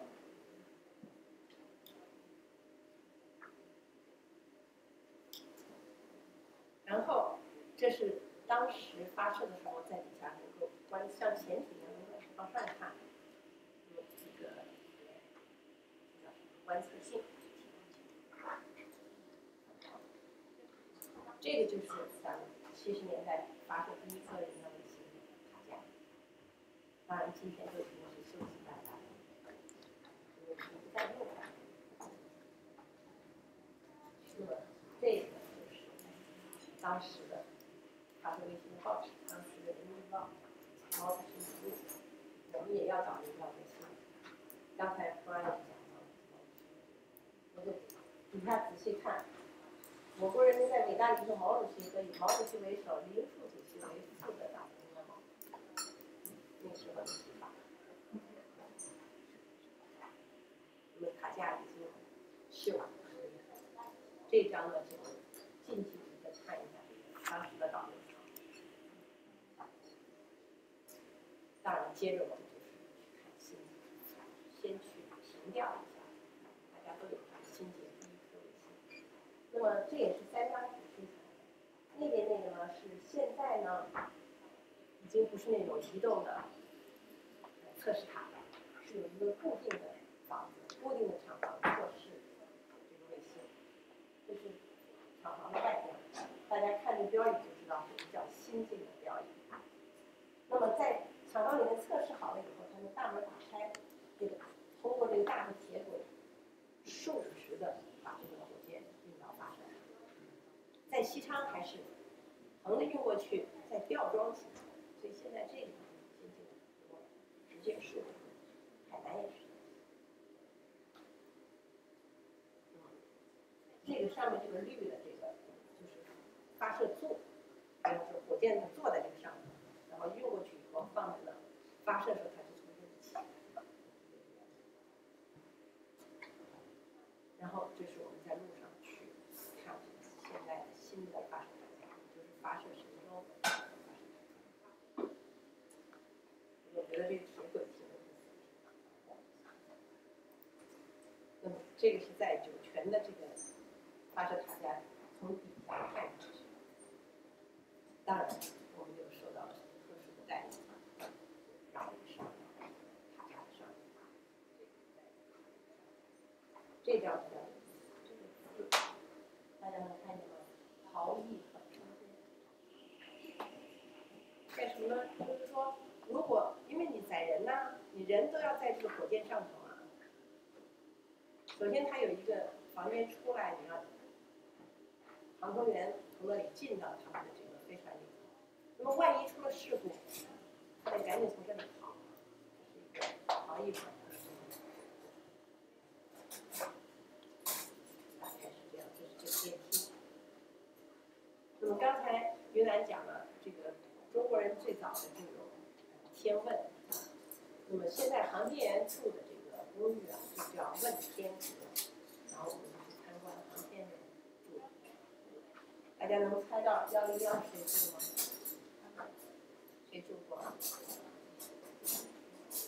谁是第一个？杨利伟。其实也很简陋，大家看餐厅。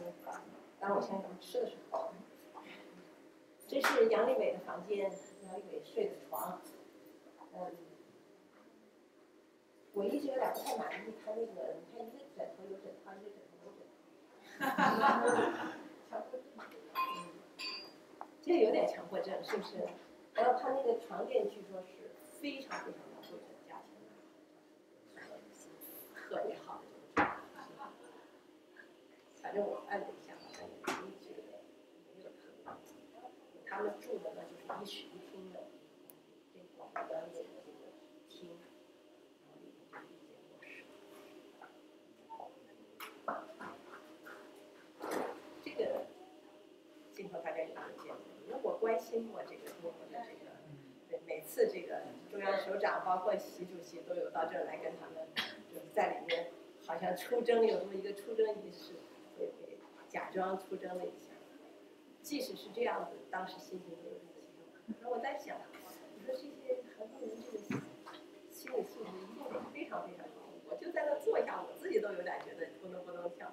你想，他们真的要上天？那么今天的这个酒泉呢，应该说周围环境还是非常恶劣，但是酒泉自己基地本身呢，已经为他们打造的这个除了这种绿色之中，非常的小小的一个小环境还是挺不错的。虽然天气情况还是很恶劣，因为很早就很冷，夏天也很热，蚊子多的就不知道哪里来的那么多小蚊子。我刚到那儿的那天。出去散步，我说出去散步去了，然后散了一会儿就回来了。为什么呢？蚊子咬的受不了，然后就看所有的人都拿着一个网球拍在路上走。我说呀，那你们就是这个网球运动这么那个？他们说什么呀？那是那个打苍蝇的那个拍子，他们就那个就是散步的时候就随时就在那挥那个拍子。你想那蚊子就有多少？可是人家很牛啊，人家各个城市都有自己的雕塑，人家酒泉卫星发射中心直接拿一个导弹就是做雕塑，真的，而且是以前用过的，而且还不错。刚才有讲这个有一些旧的东西，刚才 Brian 有讲这个 Russian 都是一些旧的，酒泉也有一些旧的建筑，这两位就是刚才我说的这两位的夫人。我们3位一块儿在这个老的大礼堂，这个大礼堂呢是以前苏联参加赛的时候给建的。大家都觉得这么旧的了，现在有大把的钱，为什么不建一个新的呀？他们说钱是有，问题是领导太多，想法太多，最后谁也不敢得罪，所以算了，别建了。因为各个领导都有自己的想法，这个礼堂应该建成什么样，应该建成什么样，想法都太多了，因为都是很聪明的人。所以最后就没有还是老大。那么同样在大家如果关注过这个酒泉发射的这个，可能都有讲过，有些文章有讲，突然间那个地方涌进去那么多去看发射的人，包括电视台的记者啊，各方面记者，你就是水晶翼他们都是住4个人一间，没有卫生间的招待所，能挤进去就算不错。但我们去的时候，因为不是发射的时候，所以我们真的是，所以他们你要来看，最好不要发射。发射时候我没法接待你，太多人了。人家写的这个卡都是手写，所以咱们基地的人就是这么沉淀。现在的景色你看挺美的，这个有一个，这都是老一辈人、第一代人当时自己挖出来的。今天我们还在上面坐着船，享受到。酒精卫生发射中心还有自己的铁路系统，是全国唯一的一个部队管的铁路局。他们还有自己的发电厂等等，所有的东西，还有自己的税务部门。那么这个我觉得很有意思，他们还有自己的农场。这一块农场呢，以前是赫然的一个燃料供应站，在这块地方建了一个农场。养鸡也是赫然兵种菜亦是航天人，鼓励啊，因为他们还好多士兵得要去养鸡呀、养猪啊、种菜呀、因为要不给不离啊，然后绿色9号是上面的一些瓜，种得非常棒他们的菜。我都到田里摘了几个西红柿啊什么的，然后还有从荷兰进口的这个养牛场，非常高级的那个挤奶的，还放音乐呢。牛赶进来以后自动归档，然后放上以后还有放着音乐在里面挤奶，然后马上那边就生产酸奶出来，厂非常先进。这是他们产的养的各种，从鸵鸟啊到什么珍珠鸡啊什么，就是各种蛋。这是我早饭桌子上，蘑菇鸡蛋啊、珍珠鸡蛋啊什么的，我都记不得名字了，日期都打在上面。那么去一趟酒泉也不容易，因为那边戈壁滩上很远，所以呢，他们也说，那你来了，当然就再带你出去玩玩去，除了看基地。说，我说你们这有什么地方啊？有没有近的？有，最近的反正300多公里。最近的景点是300多公里。所以呢，我不知道大家看没看过中国的界碑，这个是中国和蒙古。就地上那条黑线，你看我还踮着脚，过了黑线那边就是蒙古，这边就是中国。然后他们一再讲，别踩过去，别踩过去，然后我最后还是忍不住踩了一下。我说完了，下个星期要来抗议了。他们的专门都是有监视的，然后每个星期或者2个星期也过来说，你们一共有多少次越境的这个。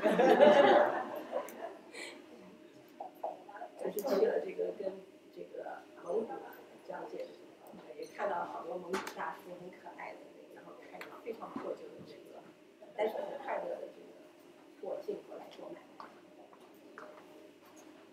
还去了一个沙漠上现在已经废弃了很多年的一个古城，有一个叫黑水城吧，反正据说以前是西夏国的这个城，一个军区所在，后来呢又被蒙古人收了。蒙古人又把中国打了，实际上是就变成了中国的一部分。然后明朝的时候，最后明朝就废弃了，所以就能看到这个世事沧桑了。你心想那个时候应该也是一个水美地肥的地方，可是现在就是都成这个。然后还去了一个很有名的景点，叫怪树林，都是这个。过去老的这个黄杨木，大家有没有？叫黄不是叫黄木，胡杨胡杨林。胡杨如果大家听说过的话，它叫做1000年不死胡杨，死了1000年不倒，倒了1000年不朽。胡杨是非常非常坚韧的一种植物，而且到了这个季节，现在要比现在再早一点的话，叶子美极了，全是黄，非常漂亮。那么这个地方就是一个怪树，那说是吱吱呀呀的，很吓人的。大家也看到了，就是司令的夫人一再跟我说，一定要戴上口罩。我说我不怕晒，不怕晒你也要戴上口罩，因为那个沙漠的那个热气腾的你就受不了。然后我心想，还好听他了，就这样都觉得有点恶心，太热了，50多度，那沙子都烫脚。我们去这景点的时候，景点的管理人员都没有人管。本来它这个地方是要有人管理的，没有人管，太热了，因为中午2点才开始。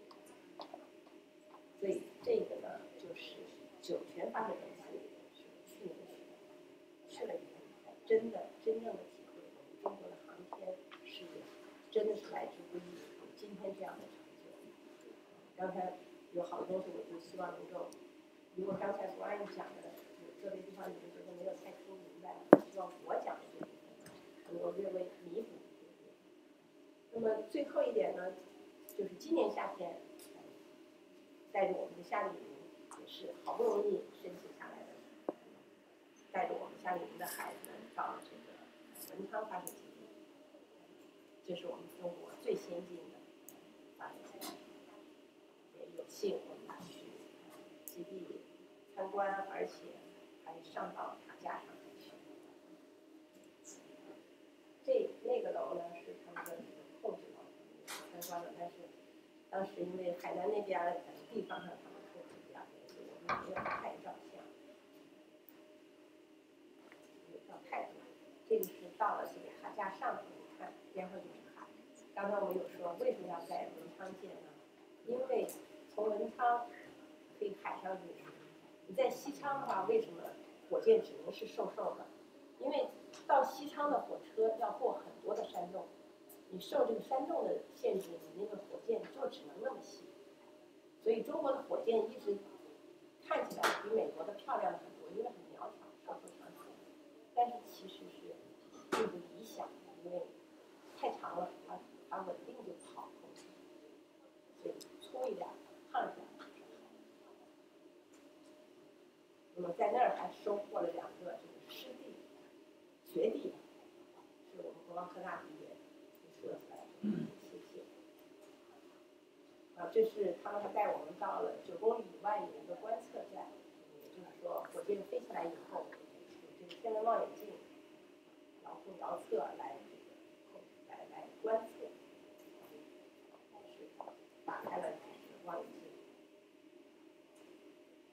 这张照片呢是很有发展的，咱们的这个长征5号运输的，你看这个活动号啊，它的别名就叫胖子。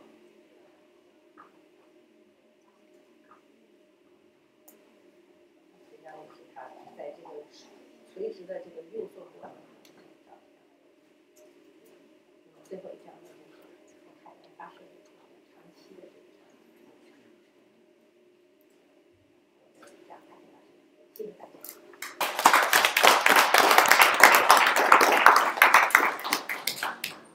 对，非常感谢刘老师非常详实的演讲，因为这些图片不是我们能够从正常的这个媒体渠道能够看到的，非常有幸今天能够了解很多，而且我相信同学们或者是朋友们都有一定的收获。当然，我感觉收获最大的或者感觉最幸福的，当然是坐在场下的吴教授。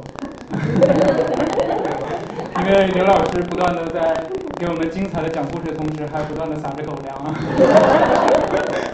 好，下面进行。但是下面有请Brian，can I invite you to be here? We have a very quick question session.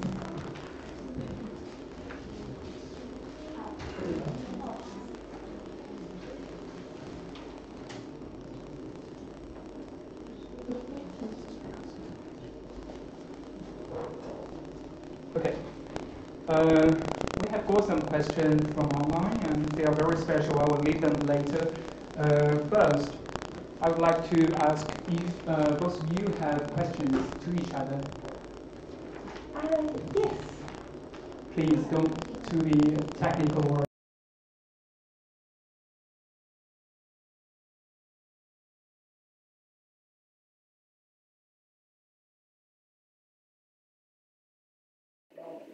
But still, we want to know what position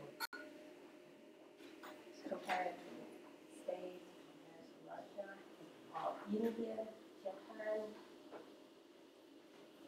Okay. Do you mind if I stand? Compared to the other countries, I think the first comparison we do have to make is financial. I showed you the figures there of how huge the American space program is. 35 billion euros a year. 19 billion is NASA, the rest is defense and weather.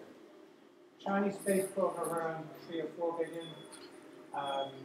India about the same, Japan about the same. European Space Agency and the European national programs, I would say 6, 7 or 8 billion. Okay? So we have to bear that in mind, that's the first thing. A second thing is, I'm going to use the phrase modernity. Okay? The Russian space program is the oldest in the sense that the people working in it are much older.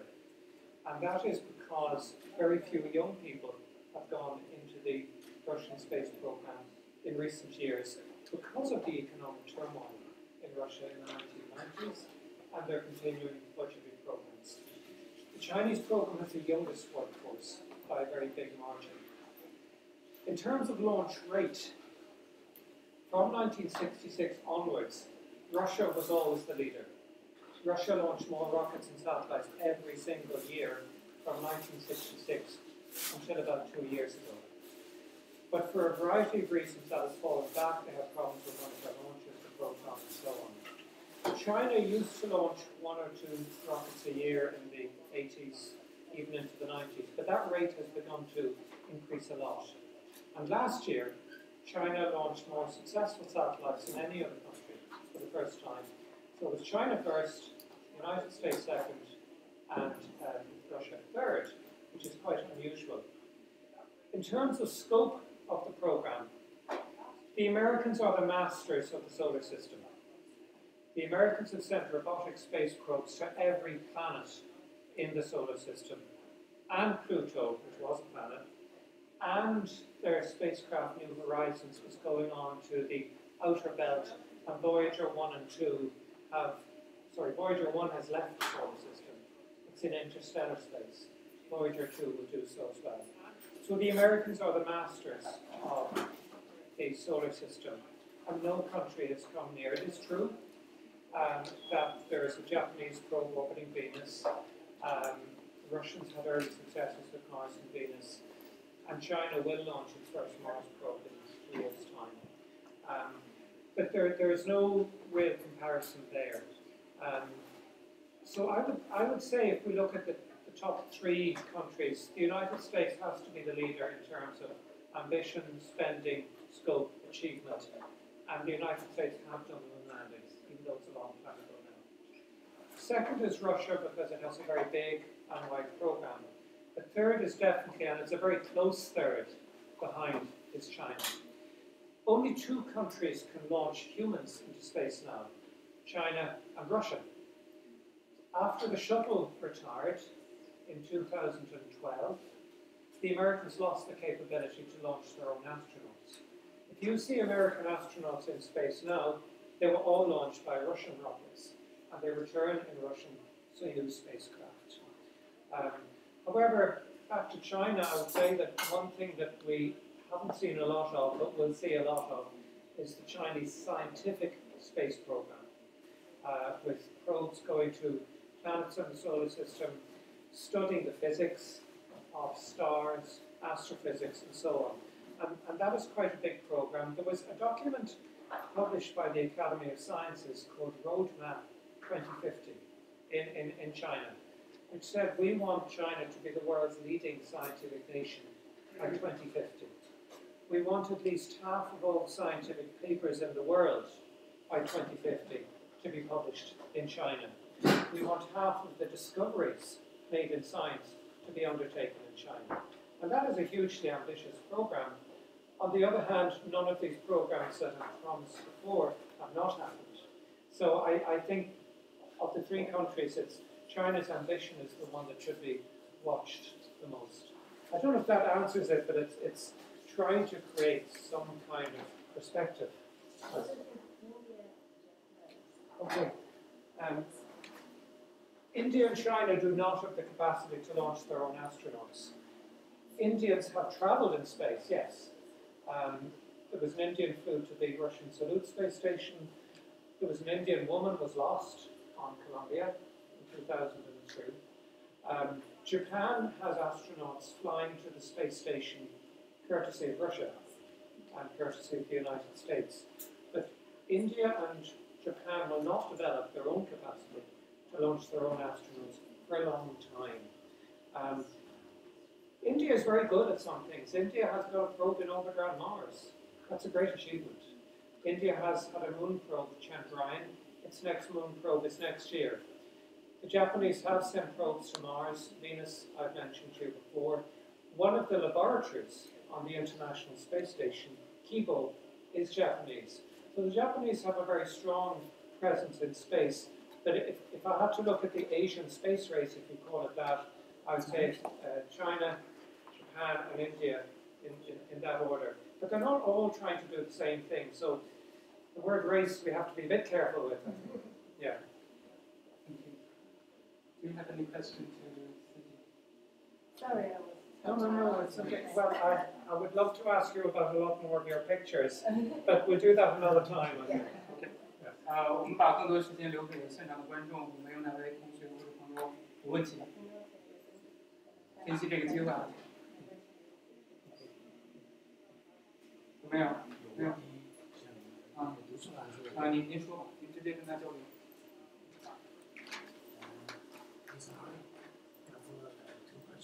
First one is about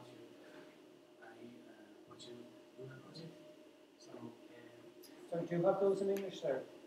Yes. Yeah, maybe that would be easier.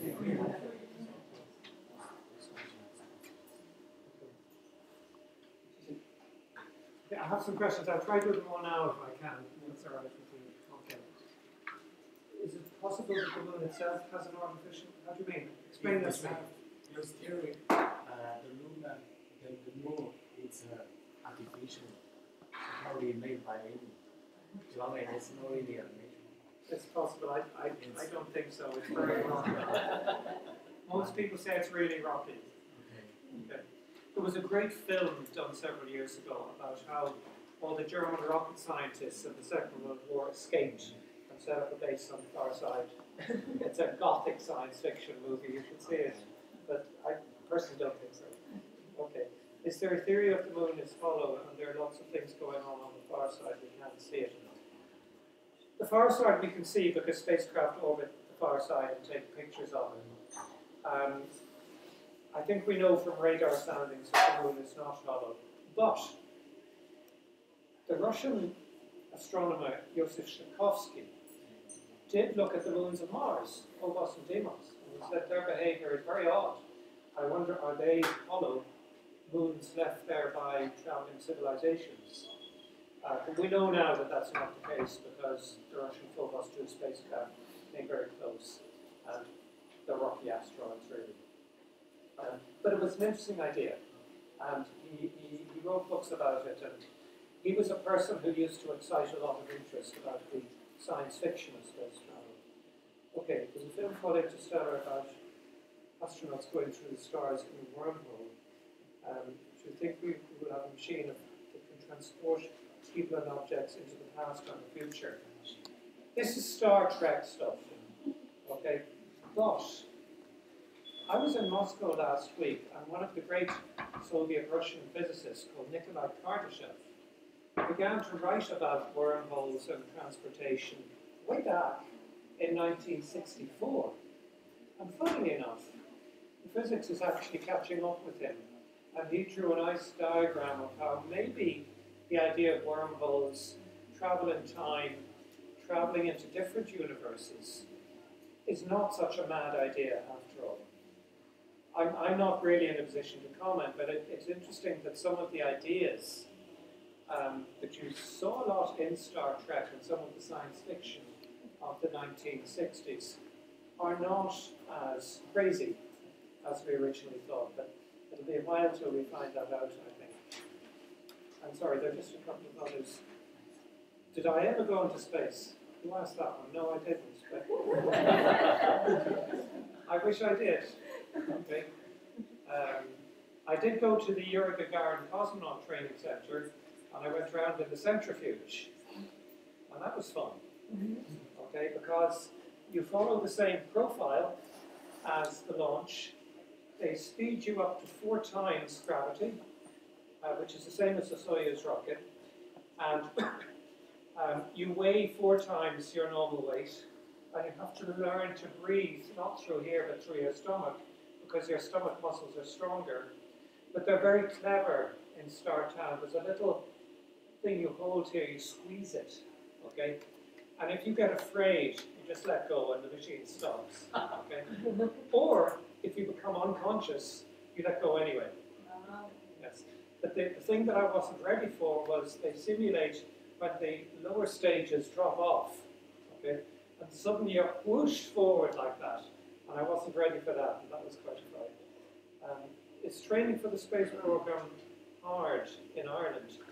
There's no training for the space program in Ireland, but Ireland has sent people to join the European Astronaut Corps, and they train in Cologne, in Germany. The problem is, to have an astronaut selected, you really need to contribute quite a bit of money. This is not written down anywhere. But for example, Britain did not contribute much money to the European Space Agency until 4 years ago. And guess what happened? First British astronaut, Tim Peake, 2 years ago. Okay? So that whether you get an astronaut to fly as a European astronaut depends a lot on how much money you put into the European Space Agency. The French put in a lot, the Germans a lot, the Italians a lot, Spain less, and Britain last, but improving a lot, quite a bit last. And do you feel proud of what you've accomplished? What do you mean by you? Sorry. Is this your question again? Can you explain to me? No? Is it about the writing or what?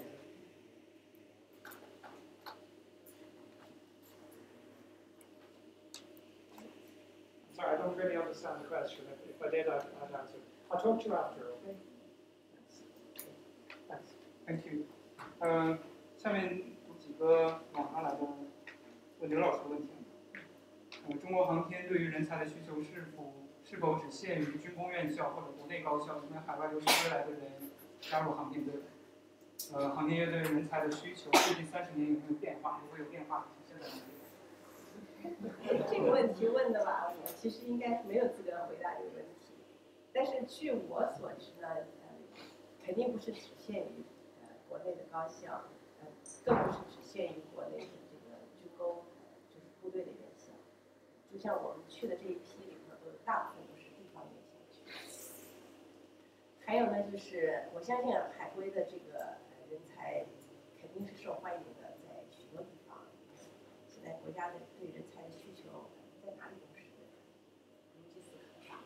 我相信这个有志的这个人才，也希望大家能够如果回国的话，考虑到这个航天系统去，一定是很有作用。紧跟着问一个问题：中国女性在航天事业中的位置如何？您会回答这个问题，或者我再补充一个问题。当然您肯定回答是肯定的，就是如果让您重新选择30年前，您是否还会去那儿？当然是肯定的，但是有没有一些遗憾？就是这3年，您有没有如果再回到过去的话，有没有一些新的事情，或者是一些遗憾？有没有？其实女性呢，这个如果大家去看的话，你看我们有2个这个女的航天员了，这是直接上天的。那么在底下做技术工作的是有大量的女性，包括我们也有一些都走上指导岗位工作的，就是说位置也蛮高的。要是说回到过去呢，其实这个问题说的你觉得肯定，我倒觉得未必我一定会，我肯定会希望有这样的 experience， 但是这个问题因为是假设，但如果是真的话，因为我已经有过了这些年的经历。如果再给我一次选择，我可能会选择一个不同的职业、不同的生活方式，因为我觉得那样子的人生会更精彩。非常感谢。时间原因呢，我最后刷2个问题，一个是现场的，一个是网上的，他们俩问的差不多啊，都是问 Brian。This question for you. It's obvious that the launch a rocket or a satellite is a result of cooperation between nations. What do you think, or how do you think ESA can cooperate with China to work together in the deep space technology? For ESA to cooperate with China. ESA with China. Yeah, okay. The first cooperative project between ESA and China was the double star scientific satellite that studied the sun, also called Tansei in Chinese, in 2000, I think, in which Ireland participated. There are a number of scientific projects being developed between ESA and China at the moment. One of them is called SMILE, I think it is, which is a magnetospheric satellite to be launched in 2 years' time. The other most interesting development, though, was what took place along the coastline of China this summer, which is that there was joint training for the first time ever between European and Chinese astronauts. And if I'd known you were going to ask this question, I would put up a nice slide of Samantha Cristoforetti, the Italian woman astronaut, with her Chinese colleagues from the Chinese Astronaut Corps, where there is a new sea training center. I should explain, you need a sea training center in case the Shenzhou or Soyuz lands in the sea. You've got to be able to get out, get into a dinghy, wave and ask for help, and be not afraid of the water, and get out of a spacesuit in water, and so on. And ultimately, I think this will lead to European astronauts flying on Shenzhou to the Chinese space station, the Tiangong, in about 4 or 5 years' time. And that will be a very visible example of Chinese-European cooperation.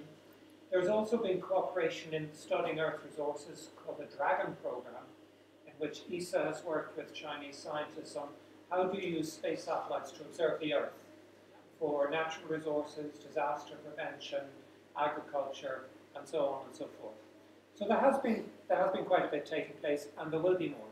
Thank you. 如果同学们有问题的话，我们可以场下再继续交流。最后一个问题。So it's for me, sorry. Let me come here so I can hear from you. I'm sorry, could you start again? Sorry. When do you think China will be completely self-sufficient in regards to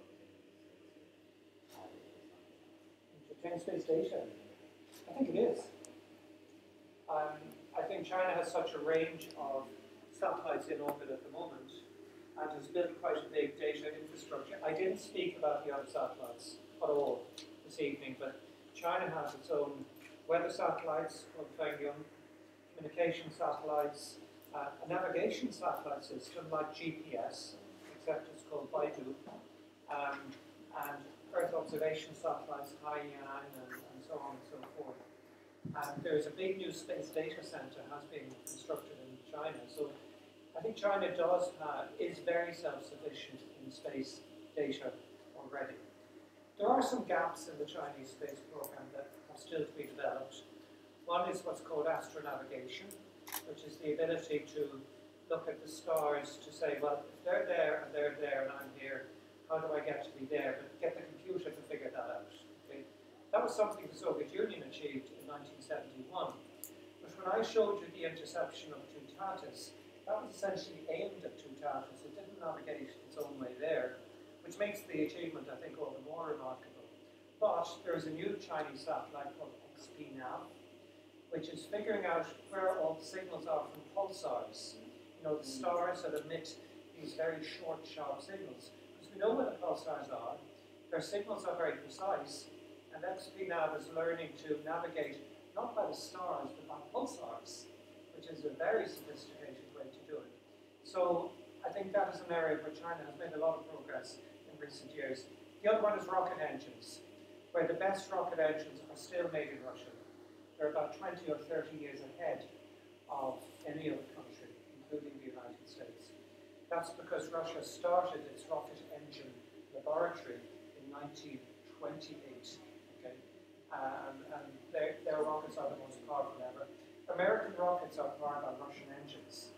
They don't tell you that very much, but they are. So that's an area where China is now developing new engines for the Long March 9, but it's very hard work. And one advantage the Russians have for having older people in the space program is they know all this, they've learned all this, they have a huge reservoir of knowledge and experience, but not very much money. So that's back to the comparisons we were talking about earlier. So to answer your question, I think China is already very self-sufficient in space data and don't depend much on other countries at this stage. 好，让我们再次感谢一下两位专家今天给我们带来的精彩的讲座。最后呢，可能希望用中国航天之父钱老在他年轻的时候，他25岁，也就是你和我这个年纪，写的一段文章来结束今天的 talk。是你在如此清朗夏夜望着繁密的闪闪群星，有一种可望不可及的失望吗？你真的如此可怜吗？不，绝不，我们必须征服宇宙。In a clear and bright summer night, looking at the dense and shining stars, you feel a kind of untouchable disappointment. Are you really so pacific? No, never. We must conquer the universe. 好，希望这句话送给在座各位。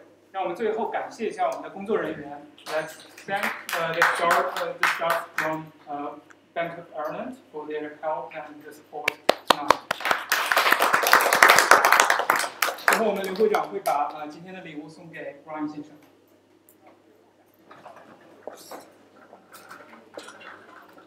I give to you.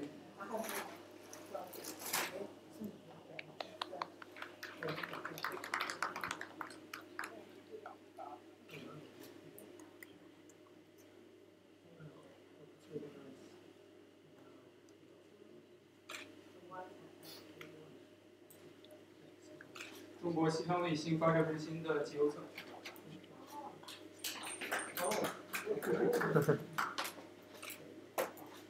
再次感谢两位嘉宾，带来精彩的讲座。好，最后呢，我们可能两位专家等会儿。